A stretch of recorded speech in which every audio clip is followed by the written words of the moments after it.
race to their sideline. Touchdown, Oregon!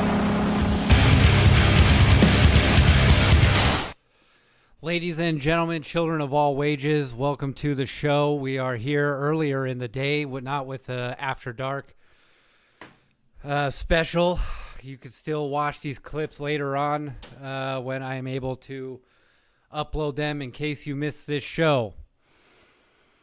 I'm a little heated today for numerous reasons. Number one reason is right down the street are events happening. There are December nights, holiday happenings going on within the next few days when the weekend starts. I had a long Saturday, recovered on Sunday and Monday. Yesterday had the final award ceremony gala for all the wonderful San Diego athletes and celebrating their accomplishments and wishing the teams that are now going to regionals and state who won their championships on Saturday and the rest of last week all the luck in the world in their attempts to beat the LA teams and on from there. And then I woke up this morning because I went to bed late after the gala. I get woken up early in the morning from this ridiculous ass music that was playing on the busy street, whether from the holiday stuff going on or I guess a protest that was happening a few blocks away. Don't know, but I couldn't fall asleep. So I am super sleepy today and irritated. Because also in my business life, in my life outside of the YouTube channel, people apparently do not understand the words that I say when I say them. I don't think I speak gibberish. I think I make pretty clear sense when I say things. I just don't think people actually listen anymore.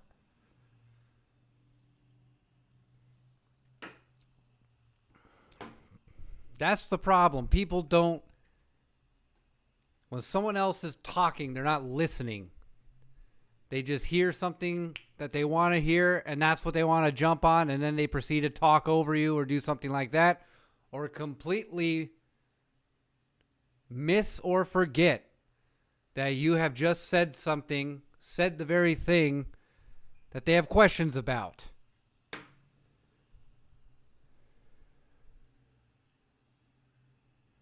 Everybody gets all up in their feelings. I'm tired of it. Anyway. And no, this isn't me getting in my feelings. I know the stupid internet. I've seen this stupid mentality develop on the internet. Where someone will say something stupid and then you call them out for being stupid. And then they continue their stupidity. And then you get frustrated and you clown them on their stupidity. And then they're like, oh, I touched a nerve. I'm living rent-free in your head. No, you're just a fucking idiot. And sometimes it's fun to clown on some of you people. And sometimes it's frustrating because people lack basic reading or verbal skills.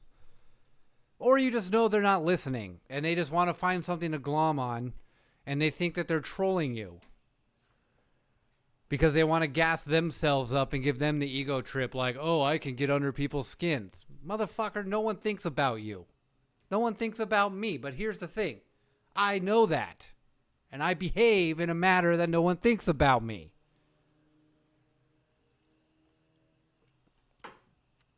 And I don't think I'm so important that I can get under a stranger's skin.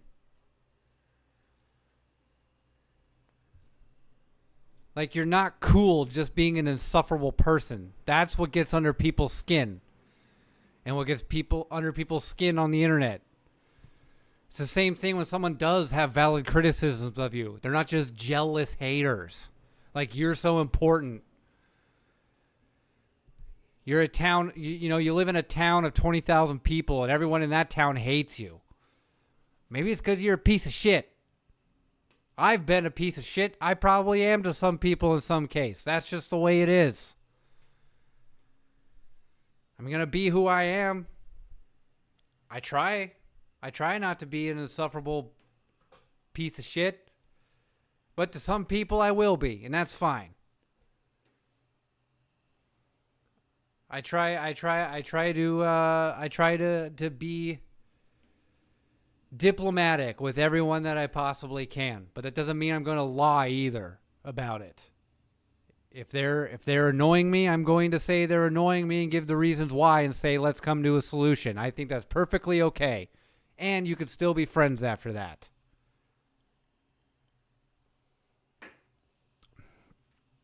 Here's the thing. And this will loop back to sports and Oregon Ducks. I'm going to tell you a little story. There was a friend of mine in high school,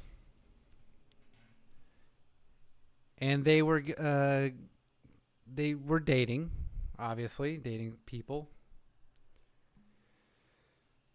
And it was our senior year of high school.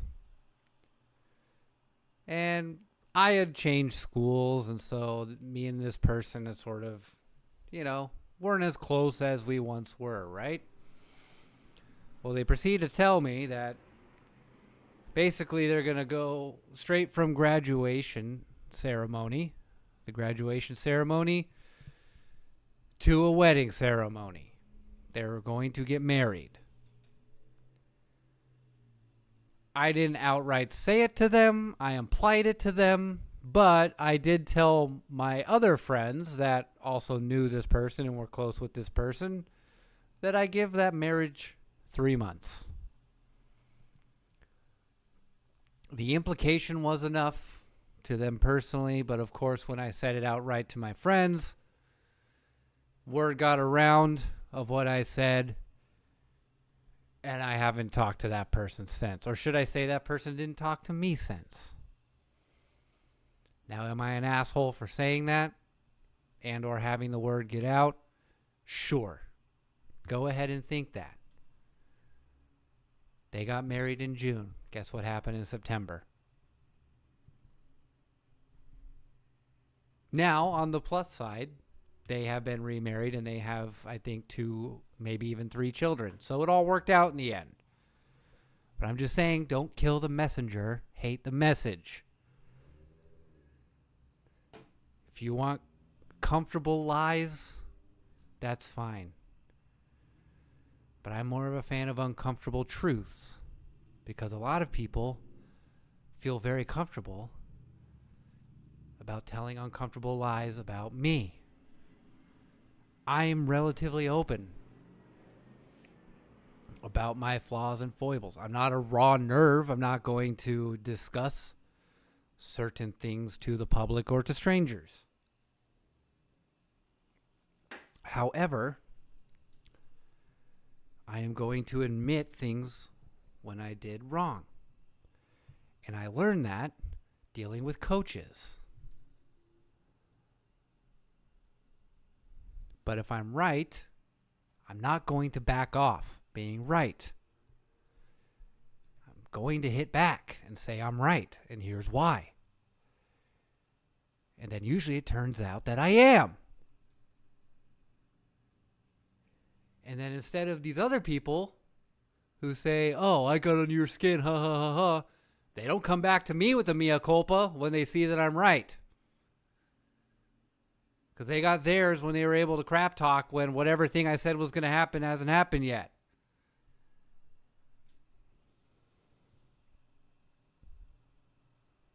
And with coaches that I had growing up too, I got close enough to them where there could be a back and forth. Because they knew I wasn't being disrespectful when I would say something back to them. And I knew they had my best interest in mind too. And if there's something that happens where we're both equally right and or equally wrong, I still defer to my coach. But if the coach says something and I say, hey, I don't like that, here's why, blah, blah, blah. And if he says something like, I don't care, do what I say, in that moment I know it's serious enough that I should not care. It is legitimate that I should not care and do what he says.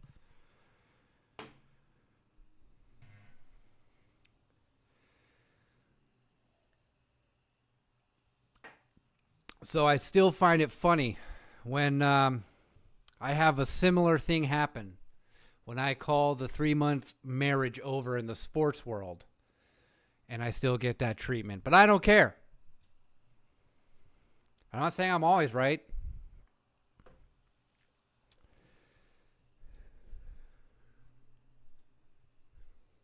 Not saying I'm always right, but I try to be.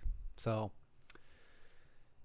that's all I got to say about that in that front. But today we are going to have, I guess it's going to be a bit of a long show because since Saturday, a lot has happened, not only in the college football world, but also in the Oregon Duck world in regards to the connection with the college football world too. I have not seen or had time to look up the CFP ratings. I was at the gala all night last night when all that was going on. I guess there are some teams as Oregon fans we should be rooting for to have a home game at Autzen this year. I believe Texas Tech is the team that we should all be rooting for. I have yet to verify that because I think there are other things at hand here that is maybe a little bit higher priority to discuss in regards to the Ducks. Obviously, what's going on in the playoffs is important, sure. But here's the thing, either way, depending on Oregon's seeding, we'll basically go from 3 weeks of a bye week to 4 or just 3. So I guess depending on our seeding, we might get the team might get a first round bye, which would make it a 4-week break in between this last Saturday's game with Washington and the next game in the playoffs, or a 3-week break and a home playoff game at Autzen. I believe that is the determining factor between conference championships this weekend. I will have to look that up at a later time. For me, the bottom line is, yes, Oregon does struggle with bye weeks. It seems like there's more rust than rest than a lot of teams that are able to use bye weeks as a rest and not rust situation. However, with the level of injuries that have taken over the past month or so for Oregon, it seems we don't really have a choice. We're going to need this time off to get everyone healed up. And if they're rusty, then so be it. And let's just hope that the rust wears off quicker and is less damaging than the Rose Bowl last year. And granted, I know everyone has an issue with the level of bye weeks, and the bye weeks in particular, I guess, in the college football playoff. And largely, I agree. The numbers sort of suggest, because all teams that had a bye week last year lost. And 3 to 4 weeks seems like a long time to go without playing and then start trying to play playoff football. So I largely agree with that. They definitely need to adjust the calendar, the football calendar, to make that bye week. I mean, with football, the teams that have bye weeks, it's only 1 week. So they're back at it in 2 weeks with the bye week. So obviously that's too long. Just like, it's weird because they sort of tried to fill in the gaps of the BCS, or the final game of the regular season, the BCS National Championship, because that was like a 6-week layoff. And so the idea, obviously, with the expanded playoff was to sort of fill that gap. So, you had playoffs, so teams that maybe just missed the 4-team or the BCS back in the day would have a shot still at the postseason. But also it was like, okay, now you also get better football because you're not having to wait 5-6 weeks for the national championship game. But all they really did was cut that break in half maybe, and it's still sort of the same thing. So largely, I do agree that the schedule needs to shift a little bit to where it's not such a huge break between the regular and postseason. Even with the conference championship games, you can still play sooner and still have enough of a break for certain teams or seeding and stuff like that. So I largely agree with that. But on the other side, last year, Ohio State loses to Michigan. They don't have a conference championship game that year to attend because they missed it. And then they came back 3 weeks later, played Tennessee, and started becoming the buzzsaw in the playoff and ended up winning the national championship. So, in reality, Ohio State had just as much of an excuse as Oregon or any other team with the bye week last year to have a terrible showing against Tennessee and lose that game. They had the same amount of time off in between games as everyone else. Now, certainly you could say, well, Ohio State did have a game a week before Oregon. They got back in rhythm sooner, blah, blah, blah, so on and so forth. The other teams who played against the bye week teams also did too. Some of them maybe played in their conference championship, so on and so forth. So, but what would be stopping your team from becoming that buzzsaw even with that time off? So while there is an excuse that I largely agree with, at the same time, in terms of like the infrastructure of the playoff system and what the NCAA needs to change for sure. Everyone should have the same amount of time off around the same time. There's still sort of no excuse. You can overcome that obstacle. And granted, for Oregon last year, hopefully it's become a learning experience. Maybe for the other teams it has.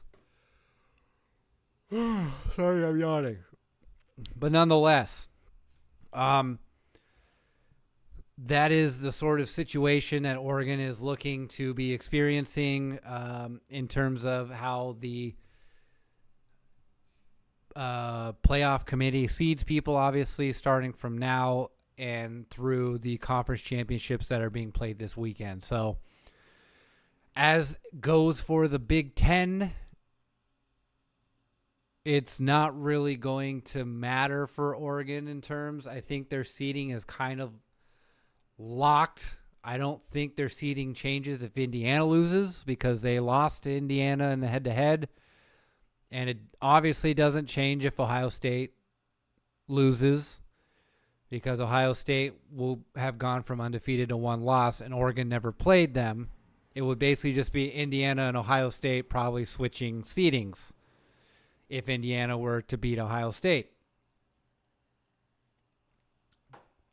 So clearly it seems the other conference championships are the reasons that we are having to root for certain teams as fans to sort of solidify our seeding in that regard.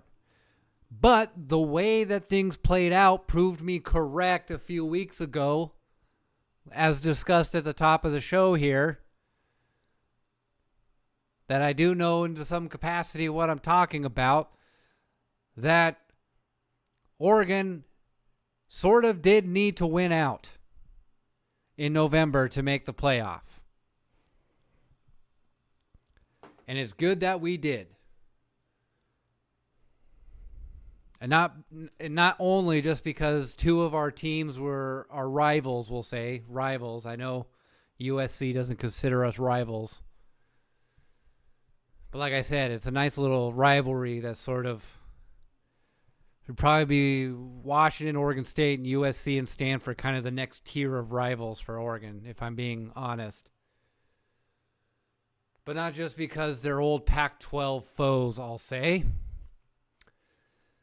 But because of the way that the playoff committee chose people. Oregon, if they were 10-2, would probably be in the situation that Vandy is right now. That's just the way it is. They were looking for any way to, one, not only shoehorn as many SEC teams in the playoff as they could, i.e. them also trying to find some sort of back door for Texas at 9-3 to get in, just like they tried last year with a 9-3 South Carolina.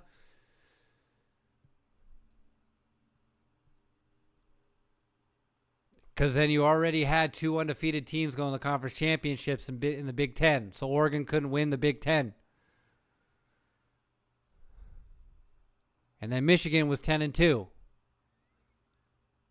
Or potentially, sorry. And Michigan was potentially 10-2 even if they were able to beat Ohio State. And we didn't play Michigan, so there was no head-to-head. And then Ohio State would still have 1 loss. And so they would be going up against an undefeated Indiana. And then, of course, if we lost to Iowa, they potentially go 10-2. USC, that game was playoff implications. And Washington potentially had playoff implications. Oregon needed to win out. Because then, if, let's say they did drop one of those games, and right now it was with a 9-3 Texas, 10-2 Vandy, 10-2 Oregon. Oregon can't win the conference championship. Vandy can't win the conference championship, neither can Texas. Well, guess who they're going with? SEC. That's just what it would be. They would say, better luck next year, Oregon.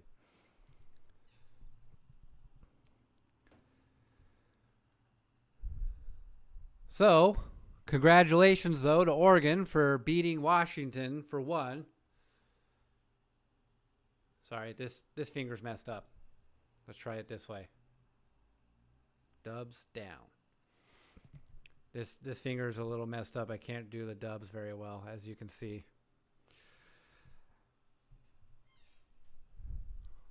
Not only we beat Washington, our rivals, in Seattle, but that was the game that clinched a playoff spot at the very least for Oregon. Now it is way tougher to try to kick out an 11-1 Oregon for sure. That would be a travesty at this point.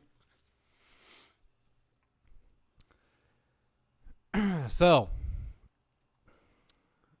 that's also why our opponent, I don't think, has really been chosen yet, based on waiting for the conference championships. So, let's go into, let's start it off by going into, let's actually start it off by checking in on National Signing Day here, because, let's take a look here at 24/7, and this one, let's see, there we go. So, this one was semi-recent. It was while I was heading home from errand this morning. I saw it on Twitter that Tank Jones officially signed his letter of content. Nacho did. Tredarian Bell, Tony Cumberland, Braylon Hodge, Messiah Hampton did. That was a big get that we were hoping would clinch it basically today. They're signing Tristan Phillips, Prince Tavazon, Xavier Larice. Is that how you say it? Larice.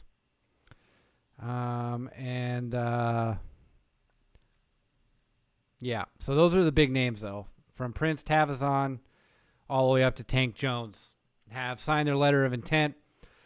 The big guys that we were looking to get, obviously, Tank Jones and Nacho. That's huge that we were able to keep them from flipping. Excited to see what Tredarian Ball can do in the running back room currently this year. And Eugene, Oregon's own Tony Cumberland. He looks like he's going to be a good get as well. Braylon Hodge and, of course, Messiah Hampson, Tristan Phillips. I just want to mention Prince Tavazon very briefly, though, because I was also able to see him live and in living color on Saturday as I was filming the championship game that he was in.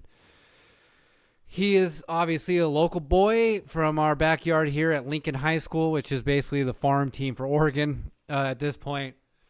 He reclassified to the 2026 class instead of 2027 because his mom has had some health issues that he is looking to help pay for himself, basically. So he's a local guy with a great story in terms of just the story itself, but the story in the sense of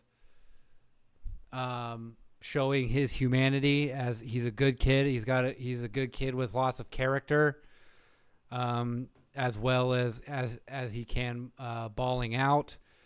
Lincoln is in sort of a rough and tumble neighborhood. I won't call it the hood, but if you wanted to call a place the hood, it would be Lincoln. In that school, it's still a nice school, and the reason why is because the thing about like less than savory areas of town. I grew up in less than savory areas of town in some places that I live, just not in the same way that Lincoln is. A different kind of less than savory. More so kleptomaniacs and violence, I guess we can say that. Just kind of white trash behavior, for lack of a better term. But the thing about schools and neighborhoods like Lincoln is they are so tight-knit as a community. They're ride or die for their community. And with what resources they have, they invest super heavily into the children or the younger generations. Hold on. I need some water.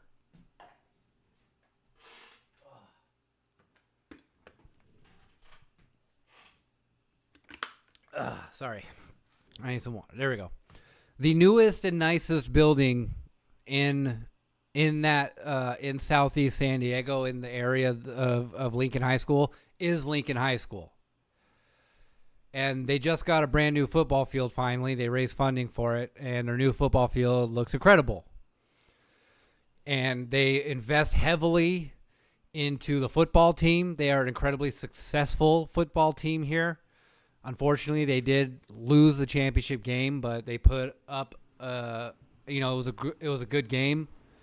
And they play everybody in California they can, basically. They sort of, over the years, run through everyone in the area, except for Granite Hills, obviously. They challenge people. They've played teams in Vegas. They've played teams in the Bay Area, in L.A., I believe some teams in Arizona. So... and maybe even Florida. 2 years ago, they went to Hawaii to play teams too. So they get around too. They want to play the best of the best because they want to be the best of the best. That's the kind of thing they are. So this kid was obviously grown up in that culture of community and taking care of your own type of thing. And, I've seen some people of other fan bases, not Oregon fan bases,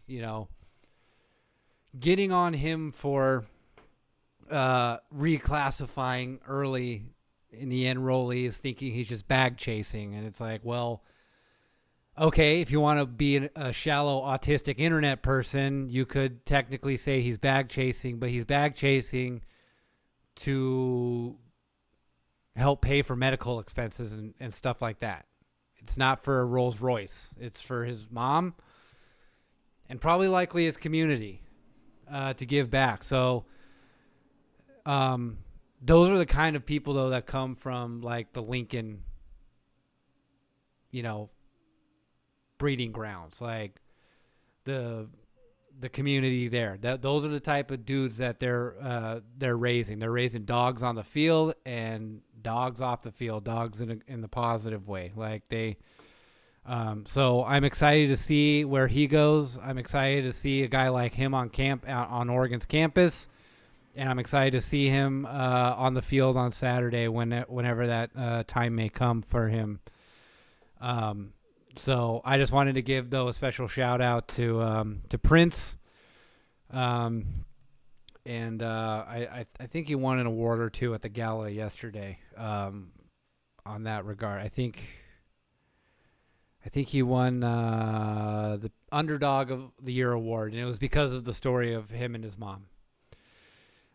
So just wanted to give a special shout out to him. And the big-ish story that's going on today that kind of obviously ties in with everything else that's going on, because Brian Hartline was the offensive coordinator for Ohio State. And I say was because he recently just left to head coach at USF. And with that, has unlocked the ever so slight chance that Chris Henry Jr. might come back around to maybe coming to Eugene and flipping from Ohio State to Oregon, hopefully. Well, look at that. Devon Benjamin went from hard commit to signing. Is that correct? This comes from Oregon football. Got us a ball hawk. Welcome to Oregon, Devon. All right, so let's see if 24/7 has refreshed. There we go. There it is. So 4-star cornerback Devon Benjamin now has signed his letter of intent. Sweet. All right. Another one, as DJ Khaled likes to say. Okay, so what was I talking? Oh, yes. So I call it a slim chance because you just never know. Some of these kids are sort of, even if they are sort of rethinking things, they're still maybe trying to build up the hype train to then make their original decision in the first place. And it's certainly more than no chance, though, that Oregon could make a play to flip Chris Henry Jr. because Brian Hartline has left for USF, because also it was basically a hard commit this morning. They thought it was signed, sealed, delivered. Done deal for Chris Henry, but over the course of the morning, it was revealed that he has not signed his papers yet. Let's see, Chris Henry Jr. People. Okay, do I really have to type it out? Can't just show up on people? There. Okay, that's ridiculous. And as of an hour ago, says, I have not signed yet, still trying to weigh my options due to coaching changes. I just want to make the right decision for my future. God's plan. Of course, more power to you, Chris, wherever you go. That is the smart move. Because, again, to the poor autists on the internet, they always think it's just about money. Money, money, money. I'm just going to go wherever pays the most. People who are rich or are about to be rich do not think that way. They just don't. The term money is no object is rooted in that particular mindset. For rich people, money is no object. They could give a crap if they go from 10 million to 11 million. Even though that's an added million to their pay. But when you're us poors, 0 to $1 million is huge. It's life-changing money. But when you already have 10 million, going up to 11 and putting another million on top of that is a rounding error, really. or just upgrade in your car or whatever. It's nothing. It's not much in the grand scheme of things on the percentage. If you have $0, you go to $1 million. Your net worth has gone up by 1,000,000%, or however that works. Yes or no? It's like exponential properties. So it'd be like, I don't know, trillions of percents, whatever. But if you go from 10 million to 11 million, you only went up 1% or 10%. So you don't just chase the bag. You look for other elements as to why you are going to do what you're going to do and go where you want to go. Sort of the story of Lane Kiffin. We'll get to that in a little bit. A lot of these players, they like coaches. They connect with the coaches. They want to follow the coaches. Coaches are extremely important to these players because not only as a coach are you wanting to coach these players, but as a player, you are then deciding who you are submitting yourself to under whose coach's authority. If you don't respect a coach or don't know the coach, you're not going to subdue yourself to that particular coach's authority, or they're sort of going to have to earn it. But if you do respect the coaches and you connect with the coaches, that makes everything so much easier for player and coach. So yes, that is a major deciding factor. It's not just money. Everyone on the internet is so freaking shallow. I swear. It's all about money. And if they don't like you, you're jealous. I am such a likable person that anyone who doesn't like me has no criticisms. They're just jealous or haters, empty haters. And if I do that to other people, it's because I'm so much better than these people that I'm not jealous or a hater. And we've thrown gas on the fire with social media. I'm sorry. I've just seen this internet culture develop in real time almost from the beginning. I don't know where people got in their heads about this. Mike Tyson is absolutely correct. People have gotten way too used to firing off their mouths and not getting punched for it, because that will humble you real quick. But when you can sit on your keyboard and talk smack, what's the humbling force? What's the humble pie that you have to eat? There is none. And then you're training your brain to not have consequences to your actions. And here we are today. Anyway, that's a sidetrack. But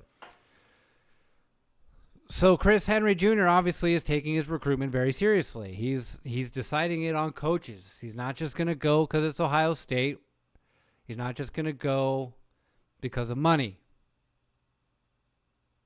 Money is probably the last on that list. It's probably coaches because it's Ohio State, and then money.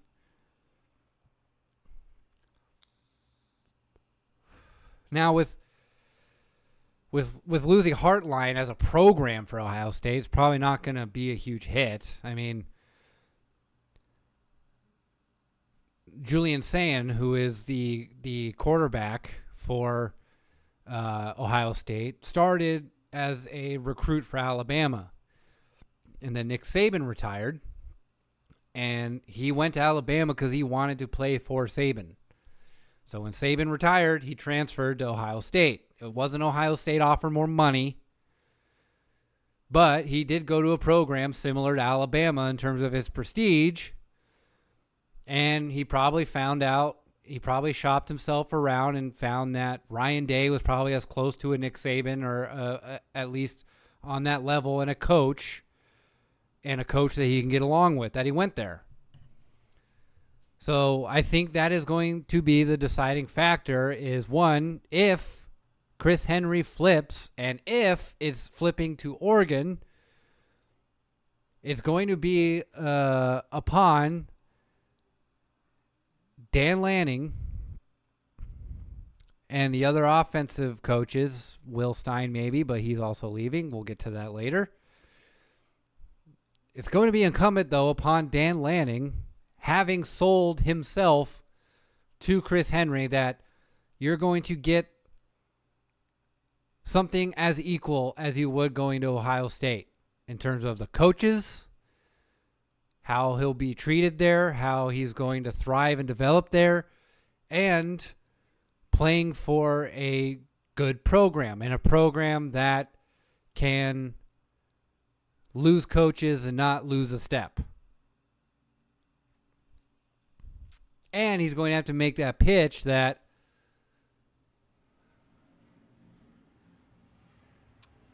it's more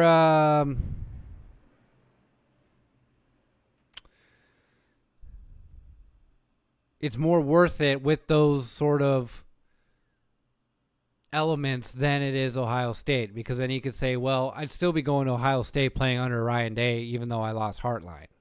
So it's the fine thread that you're having to thread there, the thread you're having to put in the needle.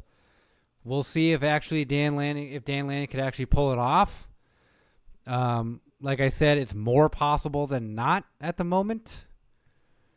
But it's not a guaranteed flip or anything either. So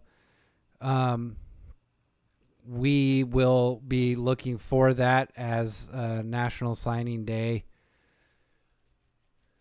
continues today. And it is going to be interesting to see how that plays out. We will hope for the best, but expect the worst on that front. It would be very cool to have Chris Henry join the squad. I know that wrong window. It would be very great to have Chris Henry obviously join the squad. I know DeCorian Moore has been sort of,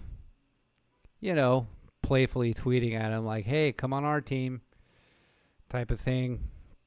And we'll see if that actually does anything on that front. That would be cool, but I wouldn't also expect it all at the same time. I wouldn't make sure. I obviously wouldn't say it's a done deal, and who knows though? What a day it would be if that were the case, right? And let's go ahead and set up the next segment as we look upon going further on things. And default view. No, let's go back to theater mode. I want you to go away. Okay. Okay. And we are going to watch and react to, let's see. There we go. Why can't I? Ducks versus them. For this week, Oregon Ducks versus Washington. And we're going to go ahead and check out this week's Ducks versus them. Sorry, I'm just making sure that this is all aligned because it seemed like it got a little crooked. Whoops. No, not. Oh, goodness. There we go. Fit. Okay. Don't know why it was showing like the other web page and not just the video. But let's start that over. And come on. And let me go ahead and turn on the sound for this. And play. Hey, couple quick announcements. We got Thanksgiving turkey drive, right? So just be alert. We're going to make baskets for people for Thanksgiving, right? Our opportunity to give back. Ducks, do more.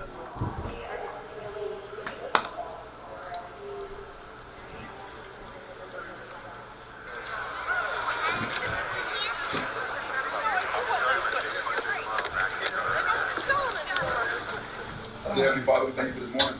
Thank you for Thanksgiving. We thank you for this day of thanks. We thank you for the opportunity to be here today. We thank you for this family. We thank you for the brotherhood. We thank you for the small things that we take for granted every single day. We thank you for our families. We thank you for our friends. Thank you for the opportunity to be here together in this last week of the regular season, be able to share this moment together with each other. We ask for the team to protect us, the team to protect our bodies, our minds, our souls, and the team to keep our families together. We love you and give you all the praise. In his name, I pray we pray. Amen. Big Terry, baby. Y'all thankful for each other. I hope you find Samples. some time today. Tell somebody you're thankful for. It's important.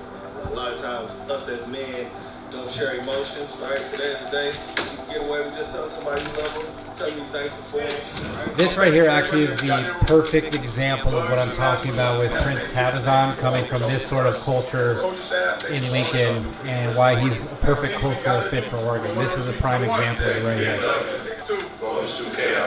Number 3, show our love. Today, let's show our love instantly. Call somebody, text somebody to impact you to help you get here. Make sure you text them Happy Thanksgiving.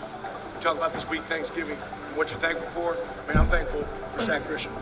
Right, everybody in this program is, right? I'm thankful for Gavin Nix and the look that he's given. I'm thankful for Ross James. Where you at, Ross? Thankful for Ross, man. He's got balling out at wideout down here. Right, Zaire, Dimitri. I'm thankful for the guys that make this team better, that never get the praise, that never get the accolades. And part of what I'm thankful for is the opportunity to work for you. I know I speak for every coach here when we talk about how thankful and grateful we are for you. Right? Hopefully, you can think about the moments that you've gotten in this program 20 years from now and be grateful for those moments. All right, Jeff, you missed us. Crazy, man. Hell yeah. Yeah. You know what time it is now, but yeah, the third time. Yeah. Quote, some succeed because they are destined to, but most succeed because they are determined to. Okay, so, look, man, none of us are here by accident. You chose to be here. You chose this occasion. You were determined enough, all right, to push through and be who you are. Okay, so you've earned this opportunity. Our power is the love that we have for each other, understanding that our success is more bigger than just ourselves. There's strength in that. When you think about, we talk about hate week a lot. It really ain't about hating them. It's about how much you love the people in this room.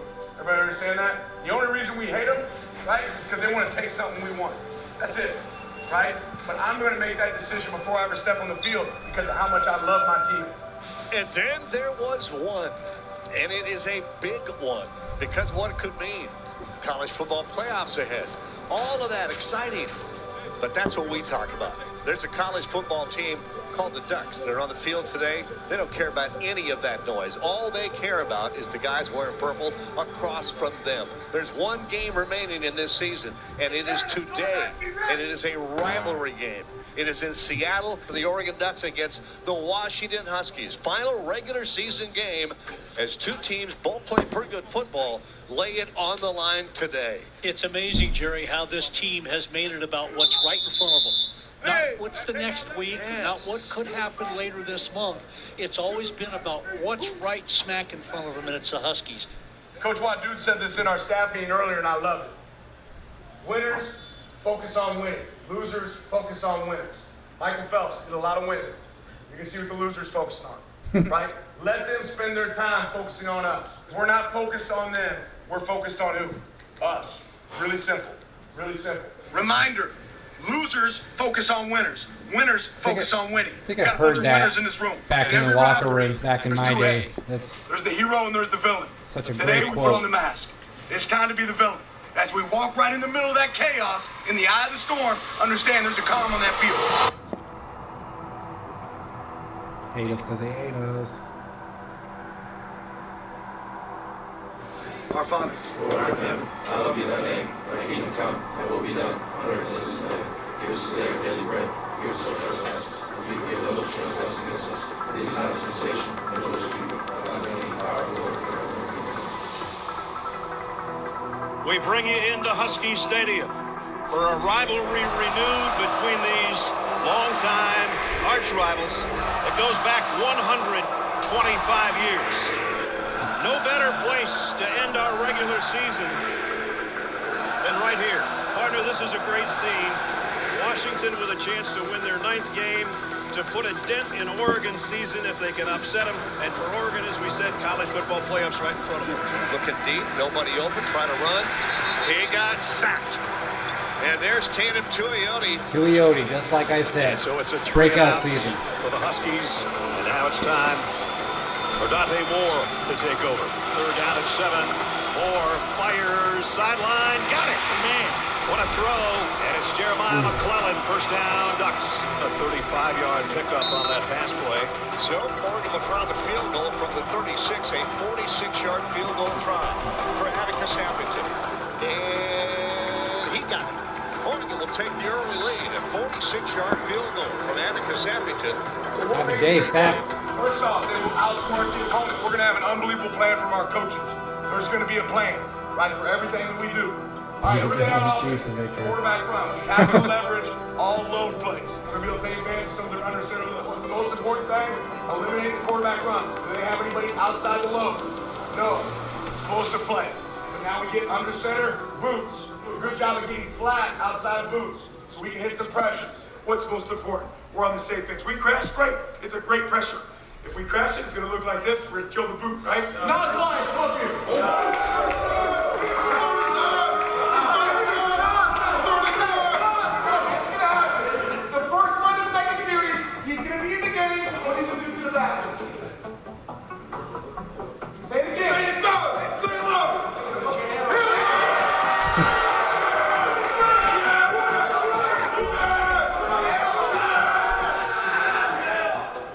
Huskies go first down at their own 25-yard line trailing. And now Williams will go up under center again. Devon Williams going to go back on hit and stuck. Oh my gosh. Wyatt was not fooled at all and took him down. Rocked him Not down one bit. right He on went the straight spot. after. 2 sacks already in 2 series. This Washington team has only gone 3 and out 10 times this year, and they went back-to-back 3 and out. And at the end of the day, when they turn the ball over, I saw some amazing stat, I think, off of Lanning's Instagram that that's simple. 0-5. fewest points allowed in a season for Oregon since 1966. Okay, absolutely a shot, Steve. All over the place. A great opportunity to change the game for us. Change the game. And Williams will throw this time. Little pump fake on the screen, goes over the middle, and it is intercepted. And Jamal Williams hadn't thrown a pick second interception on the at all this year and it was at home. a huge one. So instinctive, so smart. Kennedy, who had an interception a week ago, he's got Those another uniforms one at the goal are line. clean. For the Ducks here, preventing a touchdown. This was such a good look. The green pants, the old yellow color style helmet, and the white. Just And we played a quarter. And it's been everything we thought it would be, a battle in Seattle. love that It's look. always going to Love be when it's that the Ducks and the uniform Dogs. Right now, Oregon 4th and 1 at the Husky 21. And this will be interesting. Dante Moore keeps the offense out there on 4th down and inches. Gonna keep, gonna pitch into Whittington. Goes right, got the first down, and Moore inside of the 5. Almost got it there. It'll be first and goal, Oregon. What are you thinking, Will? His options. Give it to Whittington again. Gets hit. No, he kept it. He kept it. Dante kept it. And goes right and in for the score. Did you hear the cheer? That cheer is from the Oregon fans. There are a lot of fans here. that was so crazy. I kept thinking that Washington was making a play because I had to listen to it on the radio from the second quarter on, and every time I heard the cheering, I thought Washington made a play, but it was like the Oregon fans making that noise. 4th down and 3. Over the middle, wide open. Benson catch at the 20, inside to about the 16-yard line. Benson, baby. On 4th and 3, that was a huge play for Oregon. Kick on the way up. Looks plenty good from here, and it is. So, 2 field goals for Atticus Sappington, 1 Duck touchdown as halftime comes up. Oregon leading Washington here in Seattle at Husky Stadium 13-7.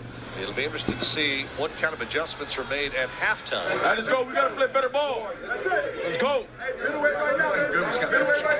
The big plays will come, right? But it ain't about the big play. It's about the what? Next play. It's about the next play. Right? Out of the storm, right? I was expecting a crazy environment. We've controlled the environment. You want to keep dictating the environment? Go out there and play the way you're capable of playing. Here's an opening 3rd down, and the folks here know it. Come to life for the Husky defense. Moore fires, got it, complete. Jawari Johnson. Jawari Johnson did such a great hit at tight end this year too. Yeah, He could start anywhere else, and he's second behind Penix at deep. I mean, our tight end room is just as deep as our running back room. He got it right down the middle. And the Ducks will add 3 on top of Washington, 16-7. What's the DN going to do when it's crash, right? What's the quarterback going to do? Pull, right? You can anticipate that, right? You and then Dylan Thieneman, all right? What do you guys call yourselves? All right, CCU, all right? On this Caucasian collision unit. Okay. I love Let's it. go. They Want are those shirts. stopping the quarterback first. That's the idea. Thieneman right here, zeroing in on the play. He's got his It's been nice to see a Duck defense finally be able to handle a mobile quarterback. What's our production run? Thank you. CFL's in bad depth, right? Quarterback run game's gonna show up and quick game's gonna get out. Back that ball and volley ball and take it backyard. 3rd down and 8. Williams. Oh yeah, I forgot he likes volleyball. Batted down. Tuioti Volleyball. got a hand on it. But again, good call on defense. What you think your next job, Will? Backup safety back there? Thank you very much. We've been calling for this all year. Who you want? I want Sage. Yeah. All right, Ben. Say less. Come on. Say less. Back to throw with plenty of time. Going deep. He's got it way downfield. McClellan catches and goes out of bounds. He's just getting better every week, A McClellan. little stop and go on the outside. Another guy that Oregon flipped from Ohio State. It's possible. Long, and he hits this one through a 51-yard field goal attempt. Gonna be close. Gonna be close. He got it. Automatic, baby. The Ducks on the road with a He's had a 12-point great lead year for the on top of having a great, like, 2-3 games. by Atticus Sappington, Sappington. 51 yards, and now it's 19-7. I love how juiced he gets making a field goal. One-handed wait a minute, did he I catch think it? he might have caught it. That was an incredible catch. Non-catch I've ever seen. Incredible catch. Almost up there with E. Stews last year. I got called back on a penalty. I thought I had it. Instead, there's new life in the Huskies. So 8:54 remaining here in this 4th quarter. 19-14 now. Oregon with a lead, and we'll get the ball back. It's a long ways from over. Now the pressure shifts over to Oregon for this call. How do we make sure that our guys play loose? There's a difference in playing loose and not having focus. It's loose with focus. Go out here and play loose, right? And I think that's for us as coaches too. Call what you're confident in. Backers into the boundary, right? We got winners front side. Good alert, right? To see these guys will pop out. Got to do a great job of shaping the throw. Getting vertical is very similar to what we hit to start the game last week. We can take advantage of huge windows if we identify that. Why not break up space and time? Right, lots of space and time. Damn, Coach that's a good Tuioti pull. said it earlier with our staff. How many opportunities we get like this? Right, to see it feels like yesterday we were in fall camp. Right, it's just smaller and smaller and smaller. You got to play like this is your last opportunity to ever do. We get to go be the man in the arena. Once you think about this game, no different than a storm. There's going to be some chaos. What's crazy is right in the middle of that storm, it's the eye of the storm. What is it? Calm. Was it loud today in practice? Y'all ready for that moment? Prepared for that, O? Right? Can't get it any louder. Right? We prepared it, but in the middle of that storm, man, it's going to be calm. And here comes the Husky crowd again. 3rd down and 9. And if you think it was loud here a moment ago, it's about to go up a couple decibels. Pressure comes, steps up, throws down the middle. It is caught. What a 45-yard play. line, 40 down across the 30. May score. What a play. 10, 5, touchdown Oregon. And of course, Benson Selly. My gosh, how Boom. quick can Love that it. happen? What a huge play. Knew the catch in Mont Lake and a new Selly.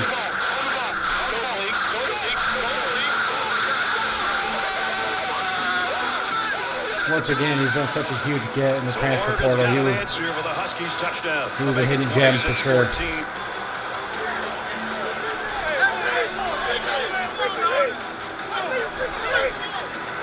He's found his stride in Oregon, that's for sure. 4th down and 3. Oh, that's going to be short.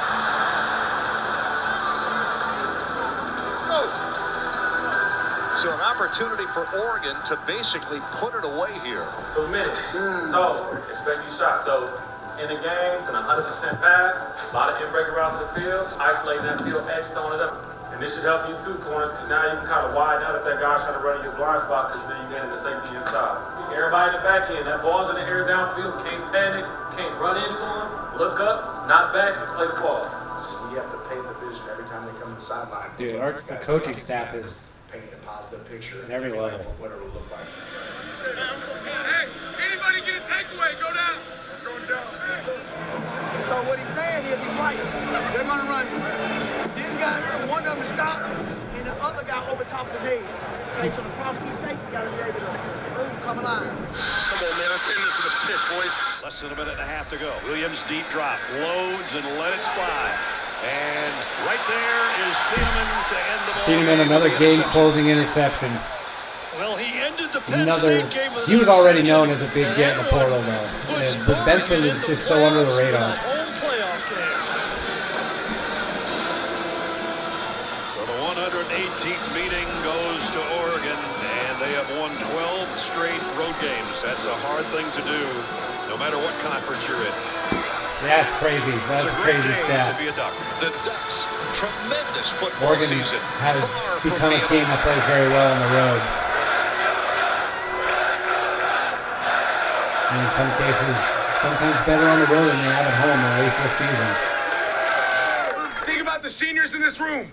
The guys that work so hard to have this opportunity. Only 12 teams in the nation get the chance to do what you're about to do. Because at the end of the day, boys, it's FIBU. That's it. It's FIBU. It's dubs down.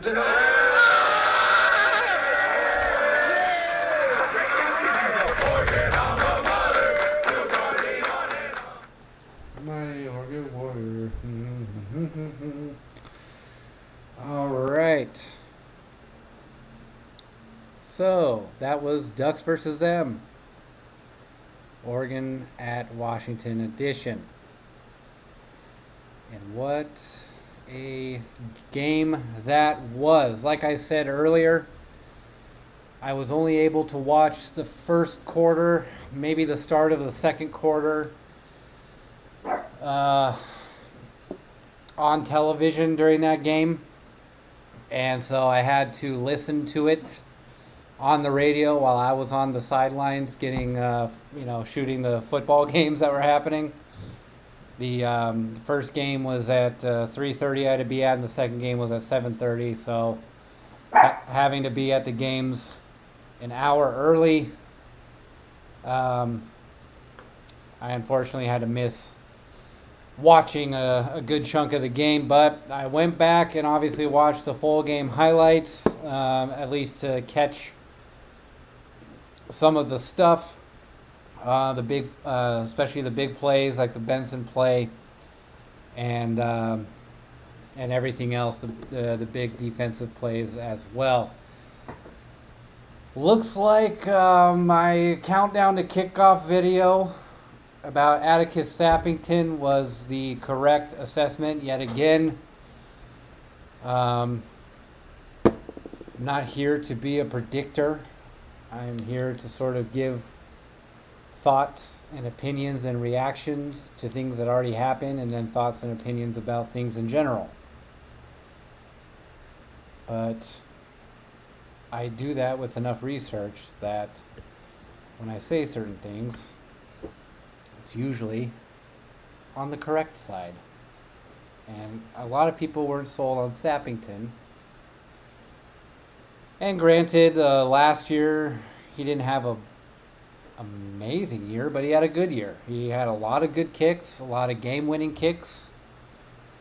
And this year he got even better than last year, I think, and the year before that. So I think that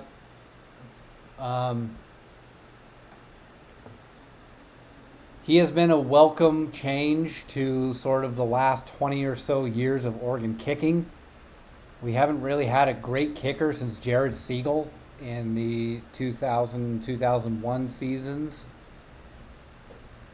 And so he has been a welcome and lovely addition to the squad since he transferred from Oregon State. And ironically, Oregon State has been known to have pretty good kickers. So that's sort of also why I sort of trusted Atticus when he stepped foot in Eugene. Like, he is coming from Oregon State. He's got to have some sort of decent kicking game. I think that who's the guy behind him? I can't. Or was it Hurd? I can't remember. And Boyle, Andrew Boyle. The guys behind him, I think, have bigger legs. Like, I think they can kick it farther, but they're not as accurate as Sappington. So that's why I chose to do the countdown to kickoff for him, obviously because of his number as well. And why I said he brought consistency back to the kicking game, because he was consistent last year. He obviously had moments where he would miss. And this year, he's been incredibly consistent and in big moments. And of course, he was sort of he wasn't the MVP of the game, but we'll say he was the player of the game. He had the highest percentage of points for the team. And in a nice twist of fate, that unlike every team that's been playing Oregon this year, their kickers would hit their career longs for a score. Atticus finally hit his career long for a score at Washington against Washington. So it was sort of a nice demon exorcism on that front as well. In that regard, he's been the guy that's exercised the kicking under pressure demon the past couple years, and the game winning demon, and now the at Washington against Washington, game winner type of stuff, career long. Demon has been slayed by Atticus Sappington on this front. He was 4 for 4, 12 of the 26 points for Oregon. And that was the difference in the game. Just like that. His points were the difference in the game. So, big ups to Atticus Sappington for a great game played. I know some people were saying that the Oregon school record was set by Atticus Sappington on Saturday, but they would be wrong. That would be Jared Siegel, who hit a 59-yarder against UCLA at the Rose Bowl in 2001. That is also on my countdown to kickoff in that playlist if you want to take a look. That is number 25, Jared Siegel. He actually has the school record at 59 yards. But seeing Atticus hit a 51-yarder was glorious, because as part of a playoff run, it's not only elite defense, good offense, but your kicking game. Your kicking game needs to be very good. It needs to win you games if you need it to. And Atticus, I think, has started to earn everyone's trust, even though I still get incredibly nervous when he goes up to kick. It's just one of those things. I still haven't released the PTSD of Oregon kicking out of me completely yet. I don't even think it can be Atticus that can do that anymore. It's going to have to be Atticus and then like 2 or 3 kickers after him before I'm like, okay, we have established we have a good kicking program here at Oregon. So that being the case, big ups to Atticus. From what I heard, and then eventually kind of what I saw, from what I heard from Jerry Allen, it took a bit for Dante Moore to find his stride, but eventually, obviously, he started finding it and started playing very well. Here's the thing, like I've said, sort of in recent and previous episodes, Dante Moore, even on his bad days, is still a pretty good day. Except obviously maybe against Indiana, but even then it wasn't completely terrible. You know what I mean? Like the second pick that he threw was kind of a garbage time pick if you're really gonna categorize that. And it was a tip ball, so it's like, and the game was already kind of over at that point. It was getting out of reach anyway. And a lot of that had to do with sort of Indiana was just getting a lot of pressure on Dante. But Dante Moore, though, has a good amount proven that he has the clutch gene, which is way more important to me than having a stat padding gene, where he can put up 500 yards a game but loses, or has a 500-yard game but loses games that Oregon should win. And he might have a 500-yard game, but it was an off enough game that they end up losing. I'd rather have him struggle for a bit in a game and then show up when you need to win, and he does. So, but that just was me sort of absorbing what Jerry Allen was saying, what he was doing. And look, Washington was going to make sure they stopped the run, because as teams are starting to learn, Oregon has a very, very good run game. And the biggest thing is, how will Dante Moore respond to then having to be the guy that carries the offense, versus some of that load can be taken off of you when you are able to take that weight off by the run game. And if you have a good run game, the quarterback doesn't have to do too much, and when the quarterback often has to do too much, that's when mistakes and bad mistakes are made. And so this obviously was a test of how will Dante be able to carry the offense when the running game can't. And the running game wasn't mega terrible, but it was being contained enough by Washington that it had to be Dante Moore's game to take. And with a rushing touchdown and a couple decent runs, and then of course that game-sealing touchdown to Malik Benson, which according to Ducks versus Them was based on film study, which is a good thing, that Dante Moore was watching film and saw certain things and made the game-sealing, we'll say game-winning play. It wasn't game-winning in terms of a touchdown at the buzzer beater, but it definitely sealed the game out of Washington's reach. Oregon seemed to have pretty decent control of the game for the most part, because again the defense played pretty exceptional. To hold Washington to 14 points at Husky Stadium is a pretty big accomplishment. And while Ohio State, I believe, held Washington to 6, that is Ohio State. So that is sort of to be expected with the type of defense that they have. Oregon did struggle on the red zone defense. Again, the second touchdown, I think it was the second or the first, was like a 4th and long and just a wide open touchdown on a busted coverage. Well, I should say Taron Johnson wasn't able to get around that crossing route that opened up Boston, I believe.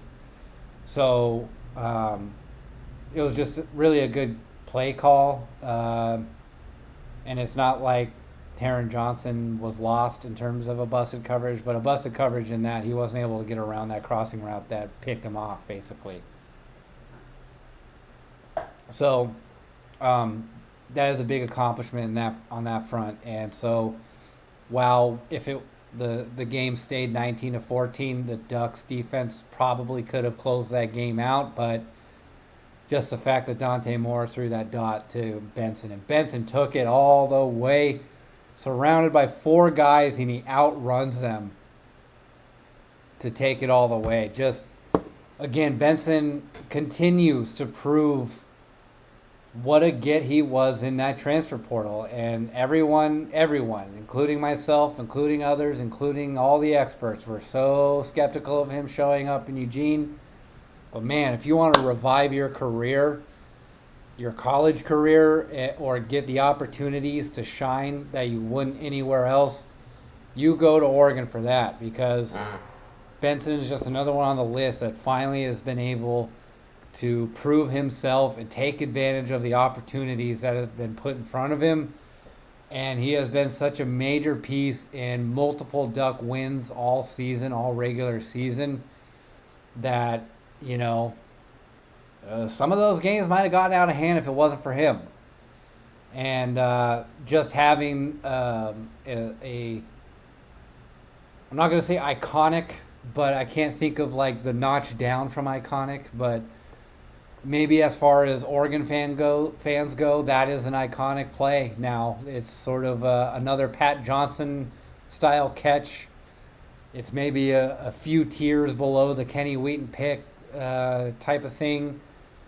I don't think it's quite up there. I think maybe with those two, considering the circumstances surrounding the play, but it's definitely a play that's going to go on the Autzen Jumbotron pregame now, on the pregame highlight reels, because that would have been a key first down, and keeping the drive alive type of play. But the fact that he took that play and made it a touchdown was just incredible. It took the game away from Washington. They were trying to climb back in it. They were in it. They were one possession away, a touchdown away from winning and beating Oregon. And Malik Benson just took it away from them in one play. He made some big plays. He had a game against USC, and he had a game-winning. He had a game-winning catch basically against Iowa. Like, if he didn't make that catch, Oregon might not have got enough field goal position for Atticus to put it away. So I'll say that's a game-winning catch. And so, big shout out to Malik Benson. Just what a great game, and well done again. McClellan. I think everyone knew that he was going to be him, and he was going to be a dog if, he was going to be developed properly and given that chance to shine, and not turn into one of those high recruit bust type of guys. And he is coming into his own quickly this year. He's become a guy that seems to be a more frequent target for Dante Moore as the games go on.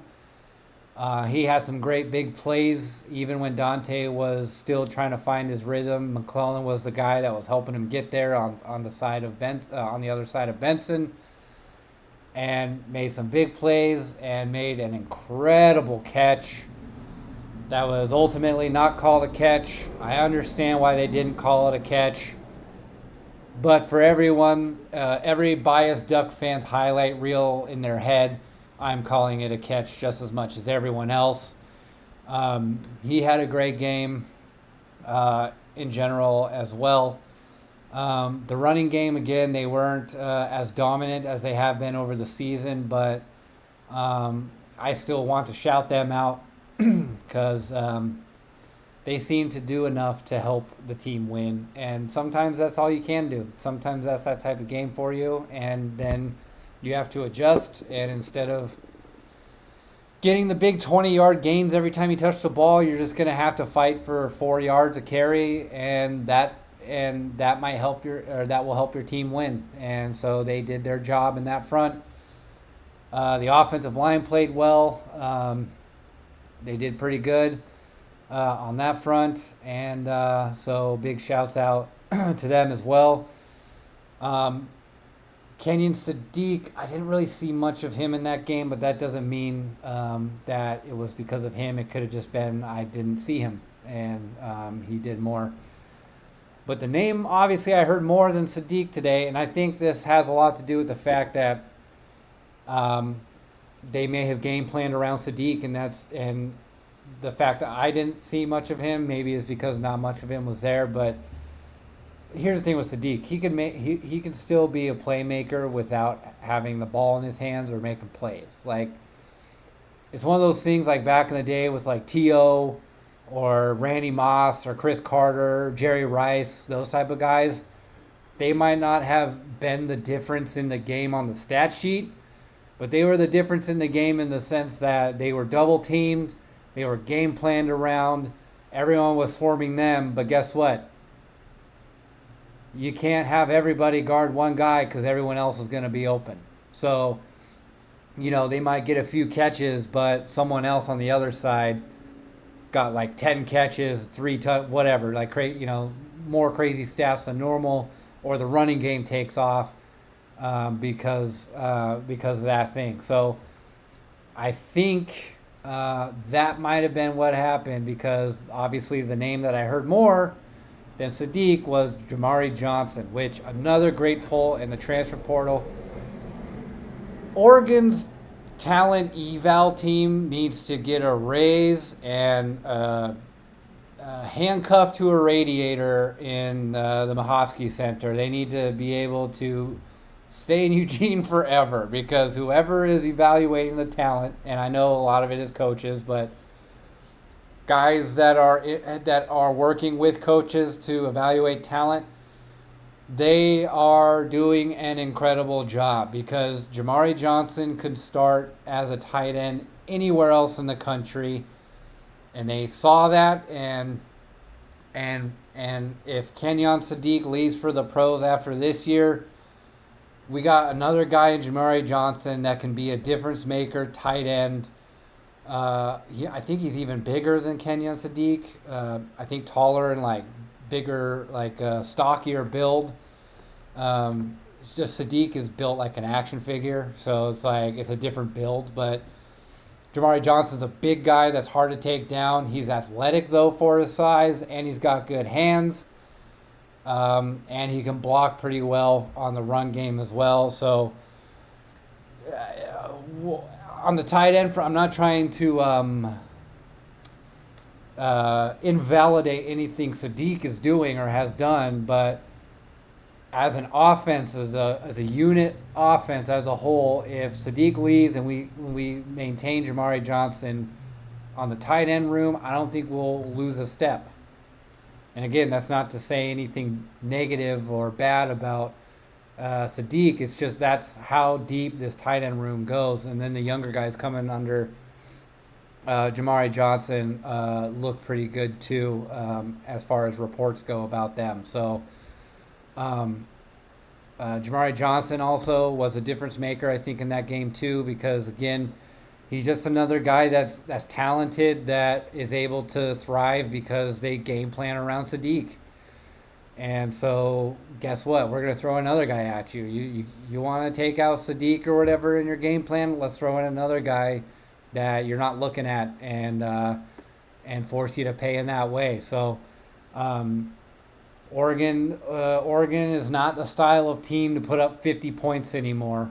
But that doesn't mean their offense is necessarily worse. And also, as far as a young team like this to be that good of an offensive unit, that's good signs for the future. So yeah, we're gonna go ahead and take a slight break. And this time I'm not going to almost ruin my computer to do so.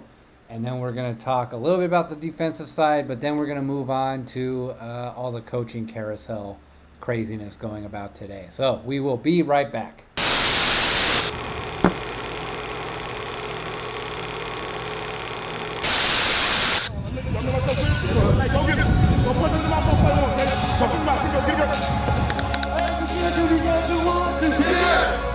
Remember that feeling last in these past 2 weeks, right? Let's go. We don't need...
right, everybody, welcome back. We managed to make it through the commercial break on that front, and man, can't believe the football season's already over for high school, and for the most part, and at least for me, just feels like,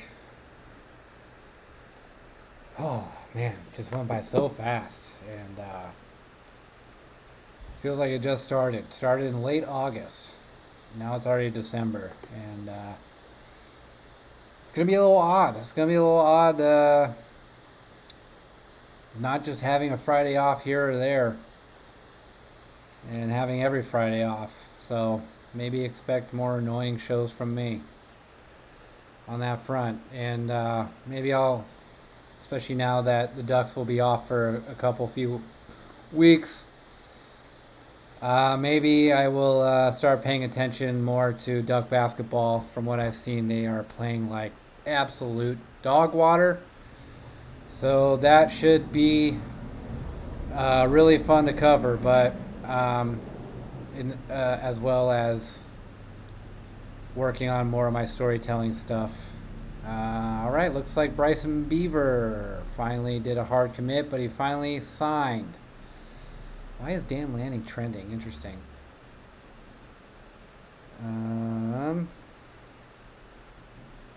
So let's see. Let's take a look at the current letter of intent signatures as they stand right now.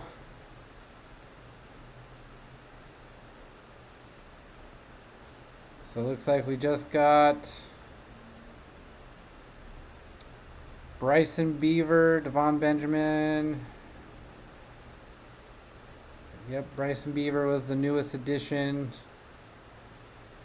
as of a few minutes ago, it looks like. Let's take a look at Twitter when that one was.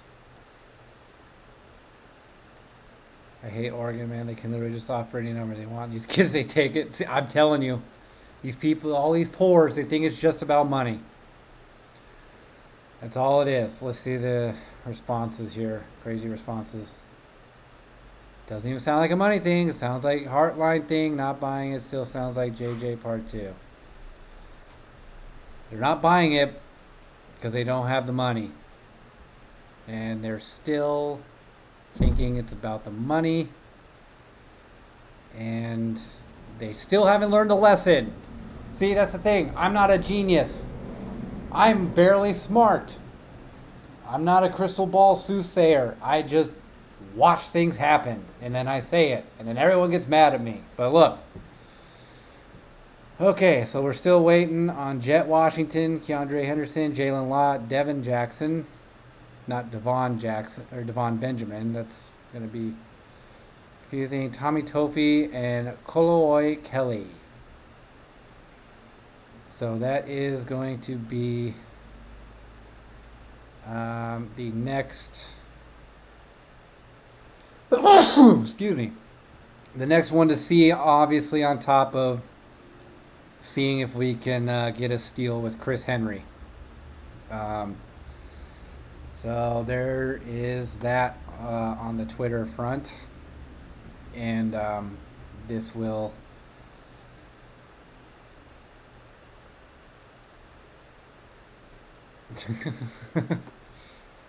Oh, Keely Smith Jr. is pressing hard on Chris Henry Jr. Even the players are pushing him, man. This is something crazy. Even the players. But let's move on to talking about the defense against Washington. And I'm going to keep that window open while I talk, though, just to see if anything changes on that front. The defense played very well against Washington. They slacked a little bit on the run game, but overall, they played very well. And I say slacked on the run game in terms of they let a few chunk runs happen that any other game this season they never really let happen. But clearly the biggest game plan was containing Damon Williams, which they did very well for the most part. He threw 2 picks. He did throw 2 touchdowns. But obviously with those 2 picks, I think he barely got over 100 yards passing. And I believe there were a few sacks on that front. I don't really care about looking at the stats. Anyway. Tuioti got to him a couple times. Nasir Wyatt blew him up. Just Wyatt already. I mean, he was ready to go by the first rep that he took in a game, and he never looked back. I mean, he has been getting nothing but pressure on the quarterbacks. Like, holy cow. There's been like 3 snaps that I've actually seen him in his jersey on the field playing, and every 3 times he's hit the quarterback. I mean, he's a huge get. He's been a huge developmental piece for the linebacking core. He is athletic. He is strong. He is fast. He hits. He's starting to come into his own right at the right time around playoff time. I'm so excited to see the future with Nasir Wyatt. And with that being said, he lit up Damon 1 or 2 times in that game. Didn't get a sack, I don't believe. But when you're hitting guys like quarterbacks like that and hitting them while they throw, that is just as it can be just as effective as a sack. So that is a good sight to see. I think Mateo even got one of his own. Tuioti, I think, got one. Let's see. I'll look up Mateo though.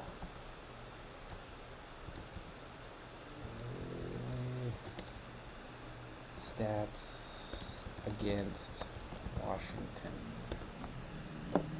Let's see. Excuse me. Okay, that was 2024. What about 2025? 2025. Let's see. Okay, so he didn't record any... What? Record any tackles, sacks, or tackles for loss? I doubt that.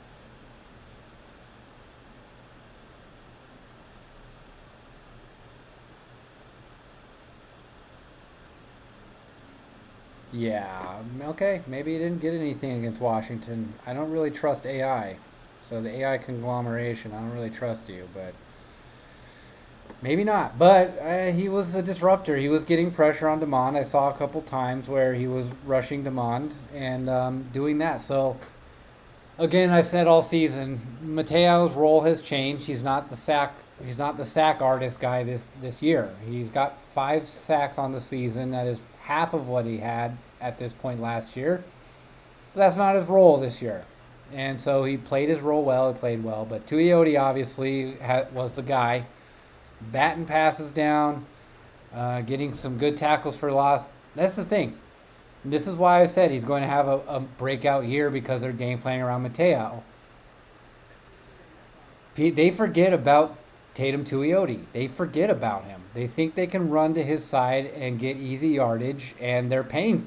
Teams are paying for it. They're getting hit behind the line on the run game. They're getting sacks. They're getting passes batted down. Screen plays aren't working that well.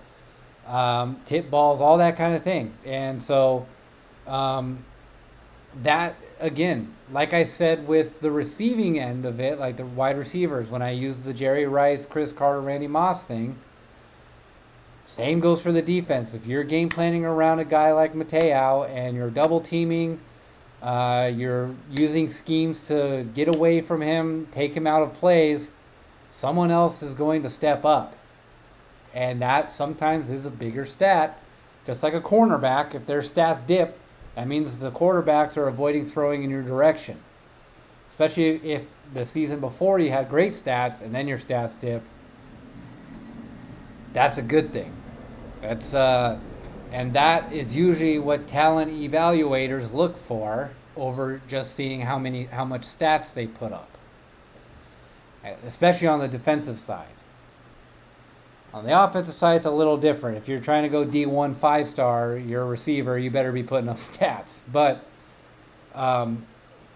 that is just the way things go on the defensive side, where they see what you're doing on an every down basis, and they see, oh, okay, yeah, I like what this guy's doing. He's not getting 20 sacks a season, but this is the reason why, and he could. So I'll always give shout-outs to Mateo every game, because somewhere in that game he's wreaking havoc and causing problems for teams. And Tatum has stepped up. Obviously, Betcher played to standards that are expected of Betcher.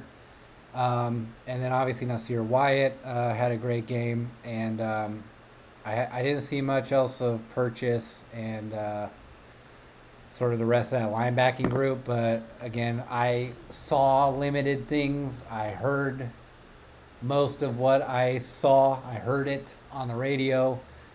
And I tried to watch the full broadcast, but I couldn't find it on YouTube. So I watched the longest video I could with as many highlights packed in as possible. So again, that could just be a blind spot on my part, but I'm sure Blake Purchase did something too on that linebacking core. They're starting to come into their own. The new linebacking core, the young guys, are going to be real good in the next coming seasons. They still obviously have some learning to do, because the linebackers are the quarterbacks of the defense. They have to have that game IQ, and that's only going to develop more, though, the more they play in games, because not only do they have to have the game IQ, but they have to have that IQ run at fast speeds in real time in the game, and that obviously just comes with reps. They are probably exceptional people in the film room, but again, translating your knowledge from the film room onto the field in real time at a very quick pace, that is learned with physical reps. So they will get there. I'm very excited to see how that goes. Now the secondary. With what I was talking about with last game with USC and Finney struggled a little bit. I obviously kind of went in deeper with that. Finney was challenged this game too. There were a couple open field tackles that he struggled with. So far, he's been very good in the open field. But again, it's just one of those things, like, it's unfortunate that he's had a couple rough games, but these are great learning experiences for him. He's a freshman, and he is that type of guy that's going to take those lessons to learn and learn them. So I'm not worried about him in the long term. It sucks in the short term, but in the long term, I'm not worried about him. He's a dog that always wants to get better and improve, and he will. And sometimes these problems have to come into the picture to catalyze that improvement. So he'll be fine, and even on off days, he's still making plays. So there we go. But the biggest, one of the bigger shout outs that have to be given is to Jaden Kennedy. He is like the Malik Benson of the secondary. And is an honorary member of the Caucasian Collision Unit. No, I'm just kidding. But no, he has had 2 very important picks in the last 2 games, one against USC, of course, and then here at Washington. He has been another, again, the Malik Benson of the defense, a real diamond in the rough get in the transfer portal. He has been great at coverage. Obviously, there have been reps that he's lost, but everyone in the secondary loses reps. It just happens. But he is an absolute ball hawk. I would not be surprised if he leads the teams in interceptions this year, just because he's been that good in coverage. Huge coverage piece, especially in the intermediate to short pass range. I mean, the one against USC was an out route that he just jumped, and Mayava threw it straight to him. The one against Washington was sort of a deep intermediate, I'll say, crossing route that he jumped. He just, wherever the ball is outside of the hash marks, Kennedy's there. And that USC one, he could have taken that for a pick 6 if he was able to jump it a little earlier. He jumped it just late enough where he had to make an athletic play, like a jump and a dive for it. But Kennedy, again, played well on that game. Thieneman obviously had the game-sealing, game-winning interception. And then Iffy's got his side of the field covered too. Again, if there's no crazy highlights for these guys, that's a good thing. Flowers, obviously got to mention Flowers doing great at stop. He's a great run stopper. Over the course of the season, since this is the end of the regular season, so we can talk about the overall season too. Flowers has had moments where he's been great in coverage, for sure. That's not to disparage his coverage game, but man, oh man, is he a run stopper. He is like John Boyette, J.D. Nelson, like big hitter, run stopper type of safety that Oregon hasn't seen in quite a while, I feel like. And it's so great to see a guy like him show up and playing well and be in that role in the secondary. All sorts of play styles in the secondary, I feel like, is covered in Oregon. And that's why you need to see all these guys when you're like, oh my gosh, how many times can we recruit a defensive back? Well, that's why. You're not only adding depth pieces on the depth chart, but you're adding depth pieces on play style on the field as well for the starters. So you're looking for different things with different defensive backs. And obviously you want guys who are balanced, but Thieneman is that guy. He's a great cover guy, and he's a great run stopper. I think Aaron Flowers isn't far off. It's just that the plays that he's had to make in games and the plays that he has made in games has been more run stopper than coverage. But I fully trust his ability to cover, because there were a couple key plays, I think against Iowa and I think Penn State, where those were pass coverage plays that basically helped win the game, or were major pieces in winning the game. So seeing Flowers in that way has been great. All-around good team effort against Washington. There wasn't a distinct weakness in the game. Offense, defense, special teams, they played at the lowest a B+ game, in my opinion, or a B. I'll say a straight B. Maybe not B+, but a B and higher, I'll say. I think offense played like a B plus A minus within a spectrum. It can't be all one thing because again, you have moments in the games where you're not playing well, and then you play exceptionally well in other parts of the games, and it all kind of balances out. So I don't like giving a catch-all grade to that kind of thing. I'll give maybe a spectrum. Offense, I think, played B to A minus. Defense played, I would say, a B to A minus, maybe a B plus to A. And special teams, I think, played A, an A minus to an A plus. The punting has been an incredible improvement as a program as well, on top of the kicking. And overall, as a season too, it's been very nice to have a good special teams unit as well, and guys like McClellan too on like punt block situations. They're getting there. They're getting after the punter, and there's obviously been a couple times where they've been penalties, but there's been a couple times where they've been blocks. So I would rather take those penalties to get those blocks. That is a high risk, high reward maneuver, but that is a good risk to take to try to get that reward. So I think just an all-around solid game by the Ducks, and a great ender to a great regular season. 11-1, just barely missing the Big Ten championship game. We all have various opinions on whether championship game is conference championship game is necessarily worth it, but I think last year it was great that we played in it and of course won it because that was our first year in the Big Ten, and I think for the Ducks that just meant more to achieve than it would this year.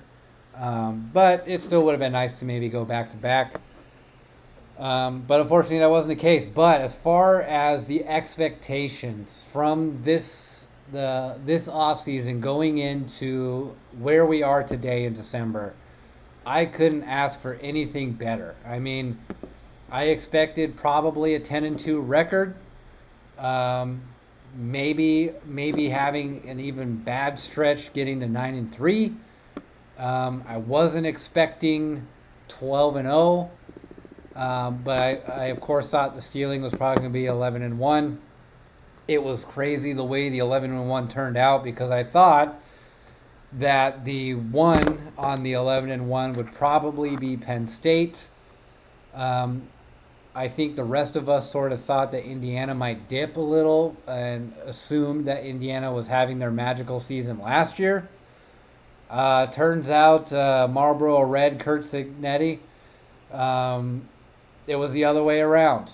This, I think, is more their magical year than last year. So I think last year Oregon probably would have beat Indiana, and not this year. But obviously, the second after Oregon beat Penn State, and then I watched an Indiana game right after that, and then I think Indiana played during Oregon's bye week. I was like, oh boy, this is the one that we thought Penn State was going to be. I am very happy with the 11-1 that it turned out to be. If we went 10-2, I would definitely have it any other way to be those two losses, not be any of our rivals. So even going into the playoffs, but just the fact that we were able to beat all our rivals this year, go 11-1, not let too many bad games get out of hand, and we get to the playoff. That is it. That is it right there. That is a great season, a very successful regular season, and now it's time to get healthy and focus on the postseason and build even on top of a great regular season and get even better. Because guess what? The competition's going to get even better, and you have to show up or show out.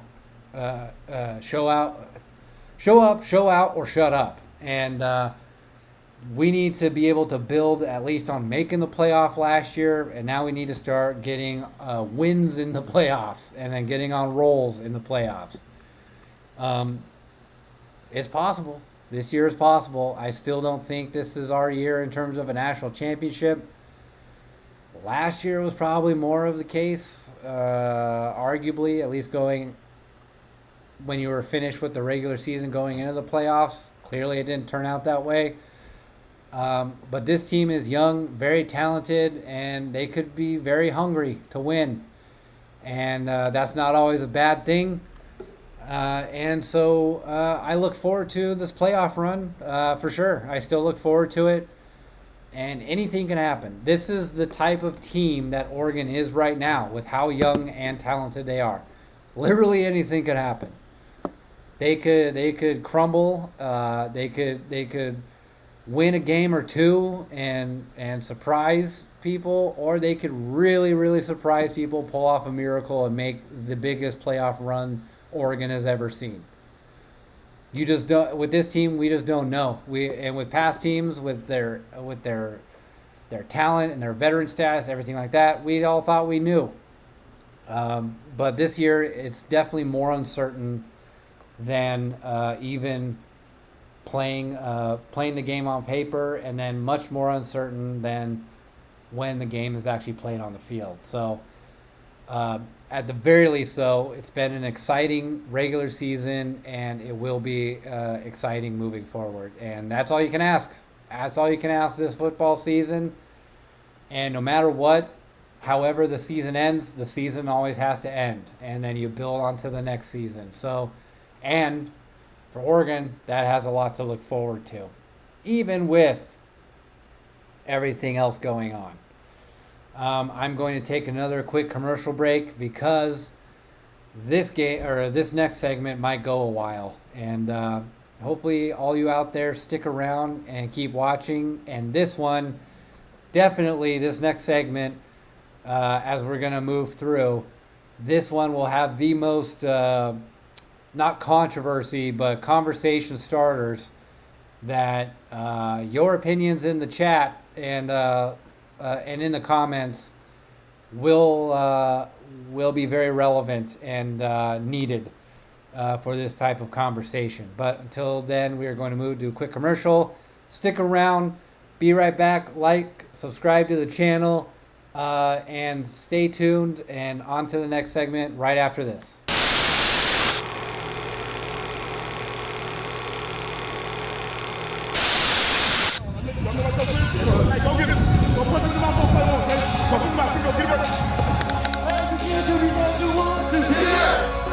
Remember that feeling? Last season, these past 3 weeks. All right, let's go. We don't need...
All right, welcome back.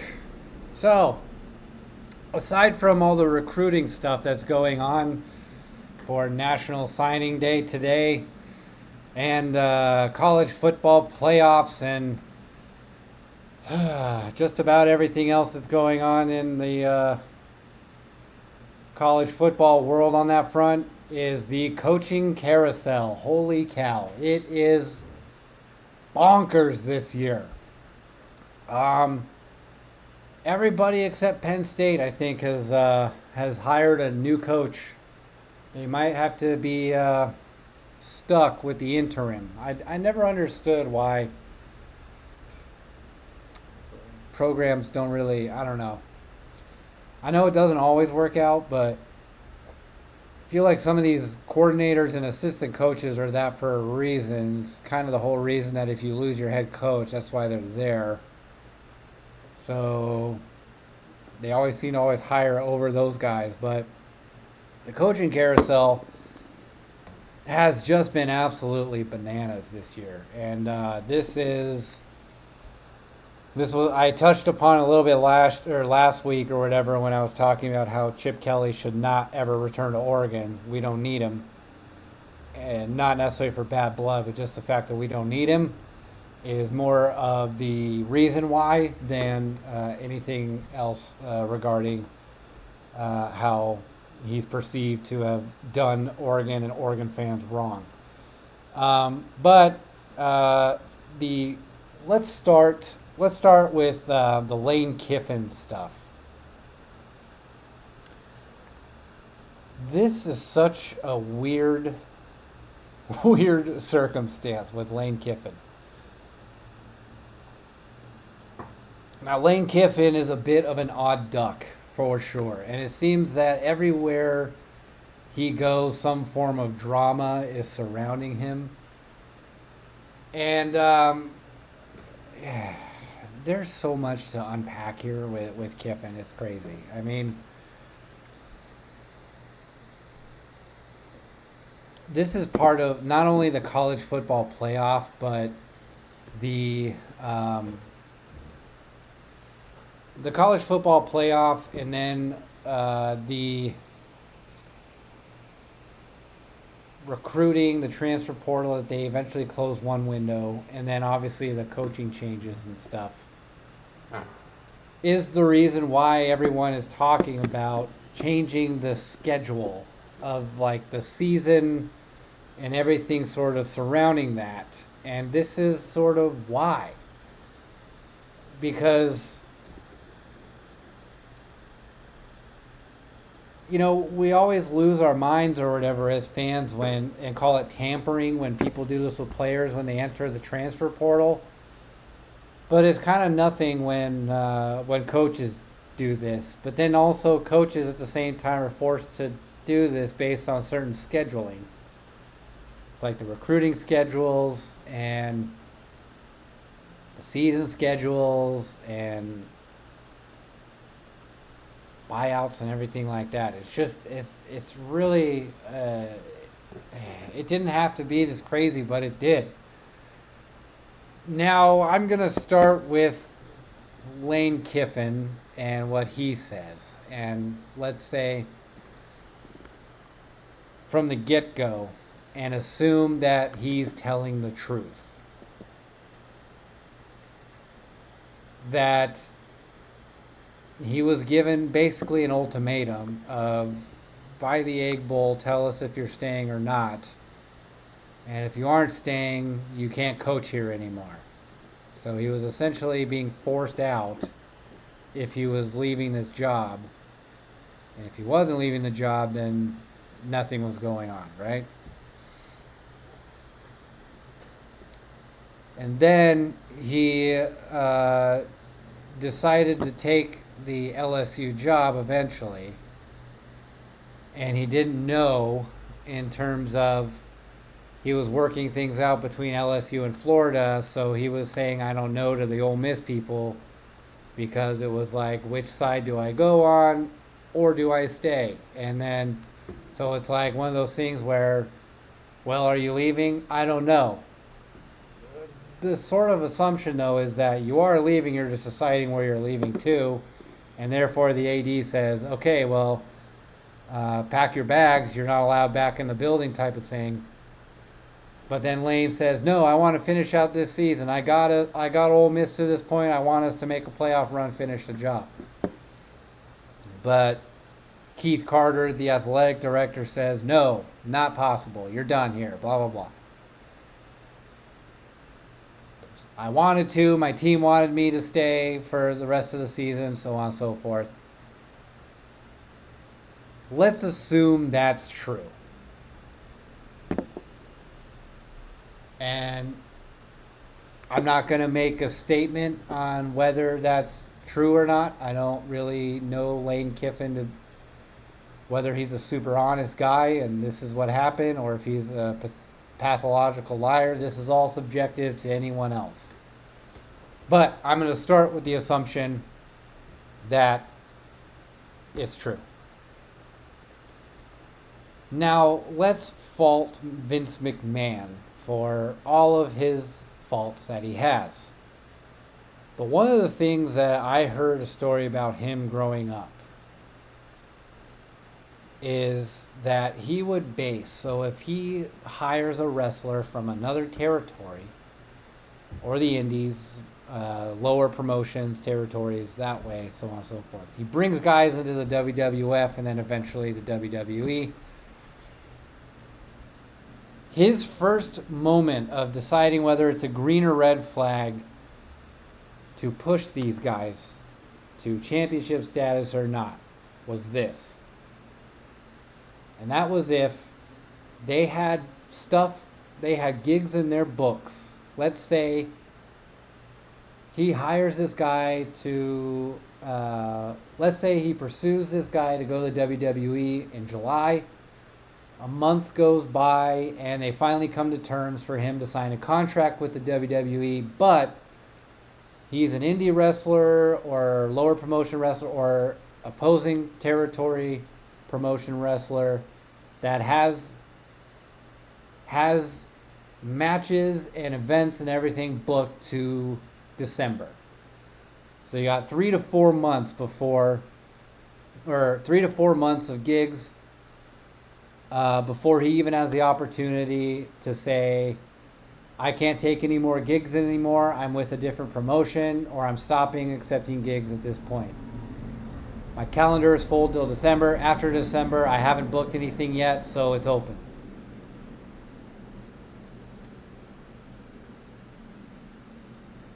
And if the wrestler says, all right, I'm at the WWE, screw the rest of those guys, I'm not showing up to any of those dates, I'll start in the ring at WWE tomorrow, it's over. Versus the wrestler that says, he goes to his other promotions and all the people that he has gigs with and says, hey, I'm signing up for the WWE after December. I am already signed up and committed to the dates that we have all the way until December. I will show up at these dates. I will fulfill my commitment. But after December 14th, after my calendar is done with you guys, I am no longer available for gigs. I will be starting to wrestle for the WWF or WWE at the time. Vince McMahon chooses that second wrestler to push to championship status or push higher in the company than the first wrestler. Because one, that wrestler is trustworthy, he is telling the truth, and he has loyalty to not just the company, but his commitments. So he is reliable in that way. That was something I took with me into the future, where I will tell people that I might have a new job or new gig with, I'm moving on, but I will fulfill the rest of my commitment to the team or the company or whatever till the end. And then I am moving on. But I'm not going to leave you hanging, basically. And if that is sort of the general professional courtesy, though, too. With independent contracting like I am, and then obviously with wrestlers, that courtesy is definitely more of a Scouts honor code than, say, at a corporation, W-2 corporation, where your stuff is in the record. So you turn in your 2-week notice in paper form. They have it in paper form. If you don't fulfill that duties, they can punish you in paper form as well. So there's an enforcement behind that Scouts honor code among thieves on the corporate level. But it's still, the corporations don't begrudge you if you say, I have my 2 weeks, but you know what? After a week, I'm actually done. I'm not going to show up anymore. You might not get a reference in your next job, but it's not something they're going to necessarily get too butthurt about.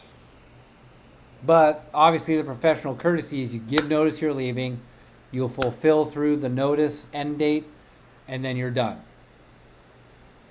And so on the flip side, though, the company, or Ole Miss in this case, has the ability to say, you know what, actually, you're just fired, you're done.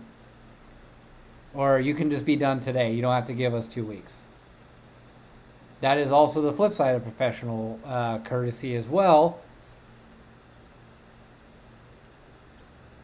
But again, that side of it is, that looks like your feelings are hurt. You're in your feelings. You're butthurt about someone leaving you, and so you think being the petty get back is either overloading them with work for those 2 weeks, or saying, no, you're done today. You don't quit. I fire you. Basically, type of thing. I'm not breaking up with you. You're breaking up with me. And so that's sort of what it seems like if Lane Kiffin is telling the truth. If he is telling the truth, and that's the case, he is trying to give the professional courtesy of fulfilling his commitment to Ole Miss as far as finishing out the season that he started. Maybe not necessarily breaking contract, but obviously if a coach leaves, there's probably something in the contract of, you're not breaching a contract by leaving for another job. So there's that professional courtesy there of fulfilling your previous made commitments all the way to the end. And then there's the side, obviously, the corporation sees butthurt at him for leaving, so they're not going to let him do that, and then give him that ultimatum that basically uses whatever leverage that they don't have to flip it into any sort of possible leverage they do have. And if also Lane is telling the truth that there was no ultimatum given to the coaches like Nick Saban style when Nick Saban went to LSU, is you don't have a job if you don't come on the plane for me. He was saying that Ole Miss is probably going to get rid of you guys, and you won't have a job at LSU or Ole Miss if you don't get on the plane with me. I'll make sure you get a job at LSU. Then there's nothing you can really do about that. Lane took the high road and did everything that he could in the professional manner that he could, and Ole Miss just didn't reciprocate that.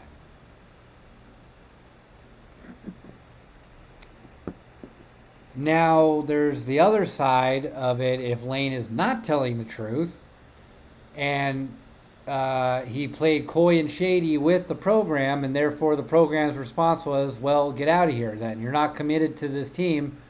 Why do you think you're going to be committed to us during the recruiting period and during the postseason when you have your foot and your mind already in with another program, and you're poaching the rest of the coaching staff, leaving us with nothing because you're a narcissist? That was the word that was consistently thrown around. Then that makes Lane Kiffin look immature and unprofessional. And they're sort of getting rid of that toxic person in their life. And if the players that are saying we didn't really want him to finish out the season, we're happy he's gone, aren't being histrionic and butthurt themselves and telling the truth, then it's definitely a good riddance moment.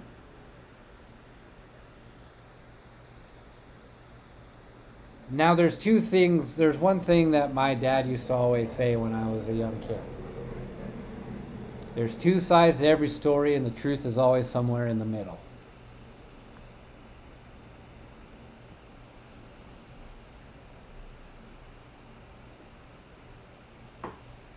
I'm thinking that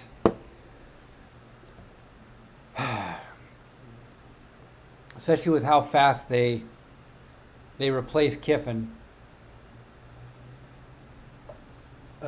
with the assistant head coach or whatever, or the defensive coordinator that became interim head coach, whoever, I can't remember who it was, that they already sort of knew that he obviously had one foot out the door. And I think Lane Kiffin long knew that he had one foot out the door too. So there was a plan in place by Ole Miss to make a quick replacement if he leaves. Maybe with the assumption that Lane Kiffin would not handle it very well, the situation. And I don't know if Lane Kiffin also just has this warped sense that it doesn't really matter, or that he handled it just fine because he was fired from USC on the tarmac outside of the team plane. So he's like, they don't give a crap about me, why should I give a crap about them? That's the game, right? Those are the rules. Who knows? But I'm thinking it maybe has something to do with the program and athletic director as a whole knew things about Kiffin, that if Kiffin leaves, that they're going to say, all right, cut bait and move on. That's the best case scenario. And Kiffin's was, I'm trying to maintain this recent sort of view of me being a professional and a professionalism within coaching. And so I am going to leave, but I'm going to fulfill my commitment to the end of the season. And those two viewpoints clashed. And then they reacted terribly to those two viewpoints clashing. Because it says something that I think Charlie Weiss Jr. was able to come back and finish the season, and or come back and say, I'm actually not leaving, and they didn't give that same opportunity to Lane Kiffin.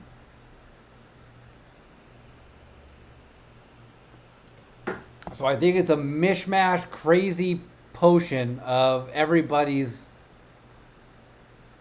It's not mutually exclusive. It can be a mishmash potion of everybody's reactions and thought processes. But then there's also someone else to blame that no one is really looking at, and that is LSU. Because, and I don't know about Florida, but LSU definitely for sure was the one was like, if we're hiring you right now. And they gave their version of their ultimatum to Lane Kiffin as well. LSU's season is basically done. They're not going to the playoffs, so at best they have one game left in the season, a bowl game. I don't remember what their record ended up being. They have one game left. And I know recruiting's coming up, but at this point you fired Brian Kelly and you're coming back to basically square one of not having a coach. You're already in rebuild mode. They didn't think ahead enough to know that they're in rebuild mode the second they fired Brian Kelly. That's just the bottom line of it. So, what's the issue that if at best they have one game left in the season, to just wait till your season's over and then say we're going to wait till Ole Miss is, we'll hire you. You're hired. Sign the paperwork, blah, blah, blah. You're hired, whatever. We won't need you till after Ole Miss's season is over. Our season's over. We know Ole Miss's isn't. we're going to allow you to come to LSU once your commitments to Ole Miss have been fulfilled. But instead, they're like, nope, can you come now? And again, that's also the thing with the scheduling of like the recruiting. I don't remember if this is early signing day today. I think there's a chance to recruit. Did they close the spring window or the fall window transfer portal? I can't remember now. But here's the thing, like, you're wanting Kiffin to basically remake LSU in your own image. You might have to have a lackluster roster for a year and give Kiffin time to recruit and build LSU in the image that you're trusting him to build in. This year was already a loss to where you fired Brian Kelly midseason. You have to accept the consequences of your actions in firing your coach as well. So it's just this weird mix of the schedule for the season on an NCAA level is terrible. LSU handled it terrible. Kiffin handled it terrible. And Ole Miss handled it terrible. Everyone else, every other team, Tulane, who was it? Tulane, North Texas, I believe. Everyone else in the coaching carousel handled it fantastically. They said, you're hired, we'll let you finish out the season and transition smoothly.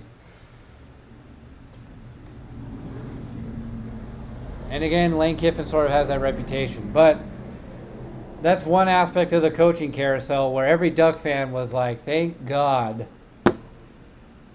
that it hasn't touched us this year and this is the kind of chaos we're having. But luckily, Oregon is one of those teams that have handled it well on a program level because the coaching carousel with all the firings and hirings has finally touched grass in Eugene. As offensive coordinator, Will Stein is going to Kentucky. Congratulations to Will Stein and going to Kentucky as a head coach, an SEC head coach. I am looking forward to seeing what he can do, and good luck to him, more power to him. I know that Will Stein has been under the microscope in Oregon for some of his play calling, especially his lack of aggressiveness in bigger games.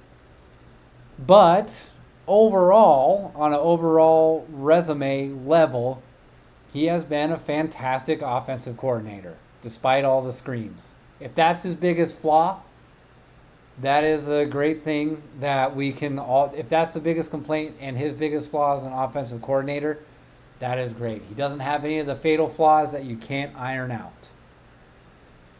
And so Will Stein will be going to Kentucky as their new head coach.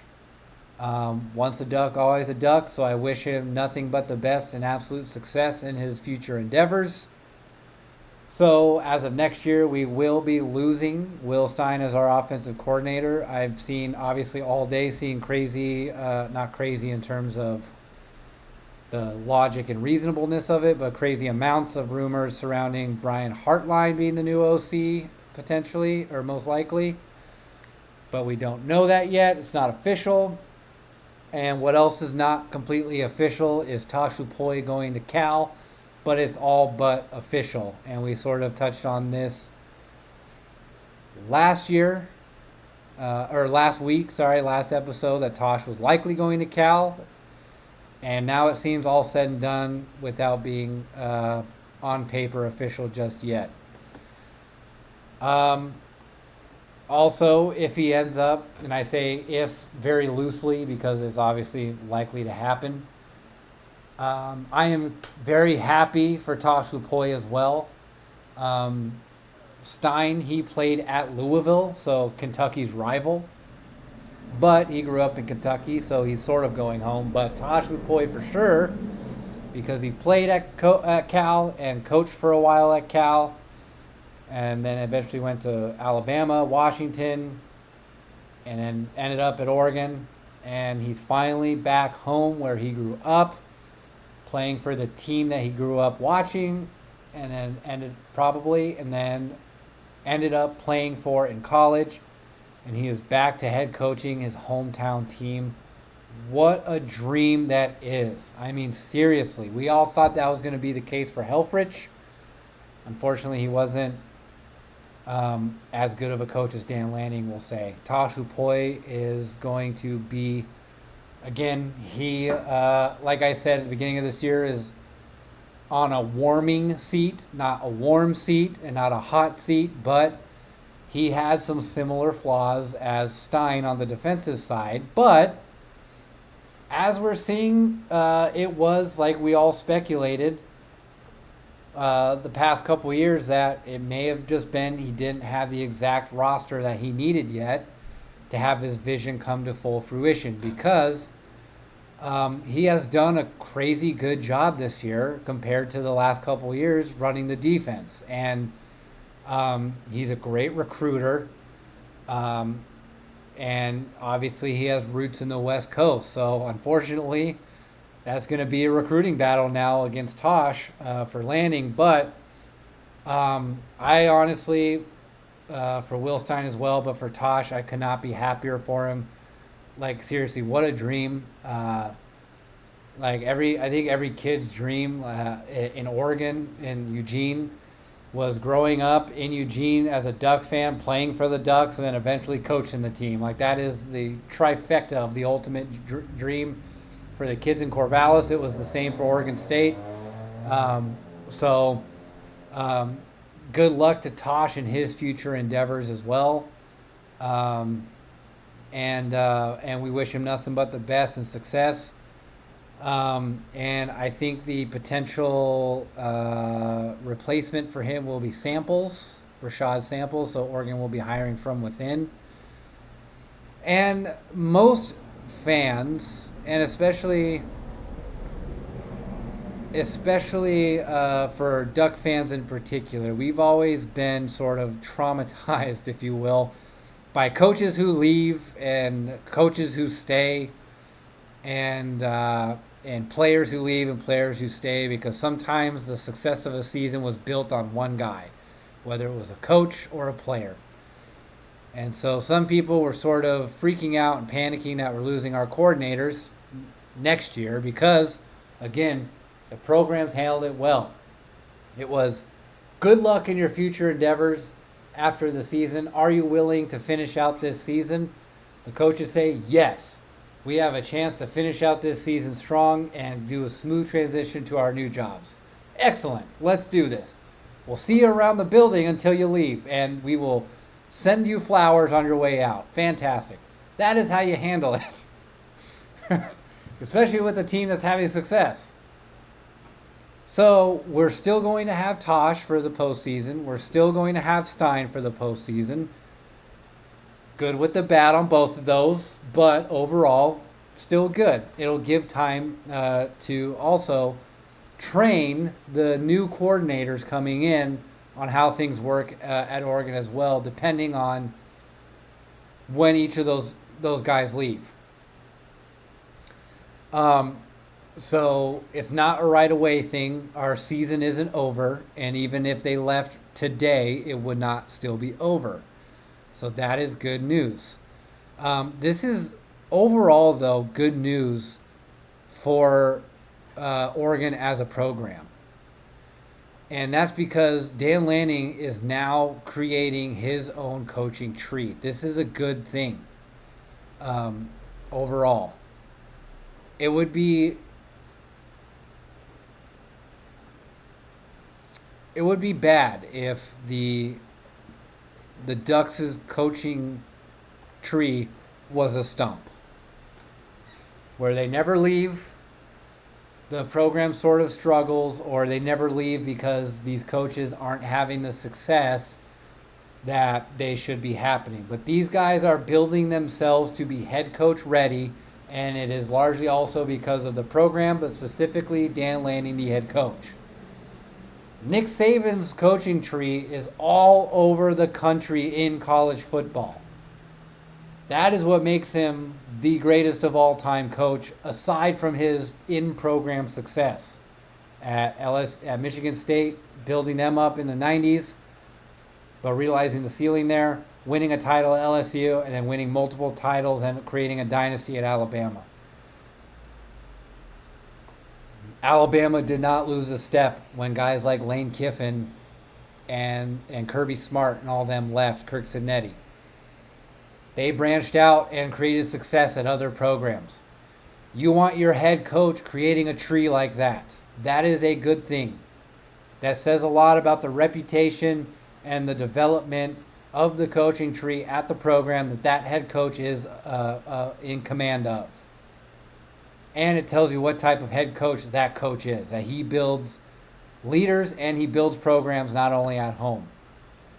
And sustaining that success at home obviously is the most important part. But Oregon has had a bit of a history of building a coaching tree. John Madden took off as a coach in the 60s and 70s at Oregon. John Madden, the John Madden.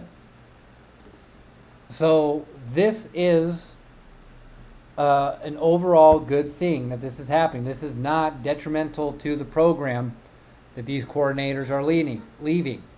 Sure, there might be some learning curves and things such as that in the coming years, but overall this is a good sign of the health of a program. This is a good indicator of a healthy program.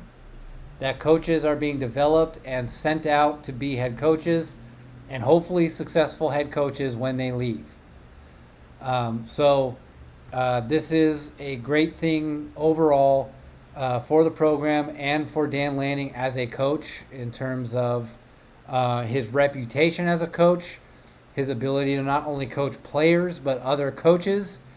And we will also get to see the next man up, whether it's an outside hire or within the house hire for the coaches.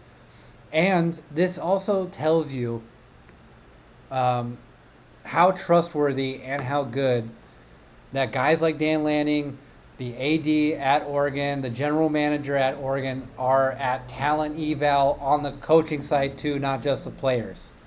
With the high success rate that coaches have had after they've left Oregon and under Dan Lanning's leadership, and the more success that the bigger tree, the coaching tree, has, says a lot about Dan Lanning and his development of coaches as a whole. Kenny Dillingham, we were all very sad that he left, but he too went to his alma mater, and look where it got him. His first year as a coach, with basically Cam Scattaboo starting the rebuild process. They were supposed to be the last in the Big 12. They won the Big 12, and then they went to the college football playoff, and they gave Texas a hard time in their game. They could have won that game. That is Kenny Dillingham under Dan Lanning, who left and spread his wings and became someone. Who was it again? What was his name? Carlos Lachlan? Didn't really leave Oregon on great terms, but he left. I don't really think it was because of Lanning. I think it was because of the athletic department. But coached under Lanning, became a coach at Ohio State, obviously won a national championship last year with Ohio State. Now we will see Tosh Lupoy and Will Stein. We can see what they can do. And everyone is saying that guys like Samples, Alik Terry, all these assistant coaches, Rashad Wadood, all these assistant coaches could easily be coordinators and then eventually head coaches under Dan Lanning in due time as well. And the ability to replace, though, keeps building that tree and keeps the in-program sustainability going. I think this is an overall good thing, and this is also why I am excited for Will Stein and for Tosh Lupoy going into the future. How cool would it be if Will Stein was able to build Kentucky into something as a football program and in the SEC, and bringing Cal back to a team of what they used to be with Tosh Lupoy and a hometown guy? That there's no better story than that. So this is exciting. The Ducks' future is still exciting. I know a lot of people's concerns, though, were about recruiting because Will Stein, but especially Tosh Rapoy, are crazy good recruiters. But with Dan Lanning being a very good recruiter, that's got to be something that is going into his talent eval when he is looking to hire new coordinators or move them from below in-house. I don't think the recruiting is going to suffer greatly, unlike Penn State, what's happening right now with their recruiting. It's not going to suffer that deeply because Tosh and Stein are leaving. That's not to denigrate what Tosh and Stein have done for Oregon and for Oregon recruiting. It's it's not mutually exclusive to you internet autists out there. It's not a zero-sum game. Two things can be true at once. And it's just going to be a standard that is going to have to be part of the hiring process for the new guys coming in. And I trust Dan Lanning and the ADs and the GMs to see that and make that decision. And with the current performance of the past coaches, that is where that trust has been built. So, still exciting for this year. Still exciting for the next years and the next 4 or 5 seasons to come. Still should be an exciting run in Oregon college football.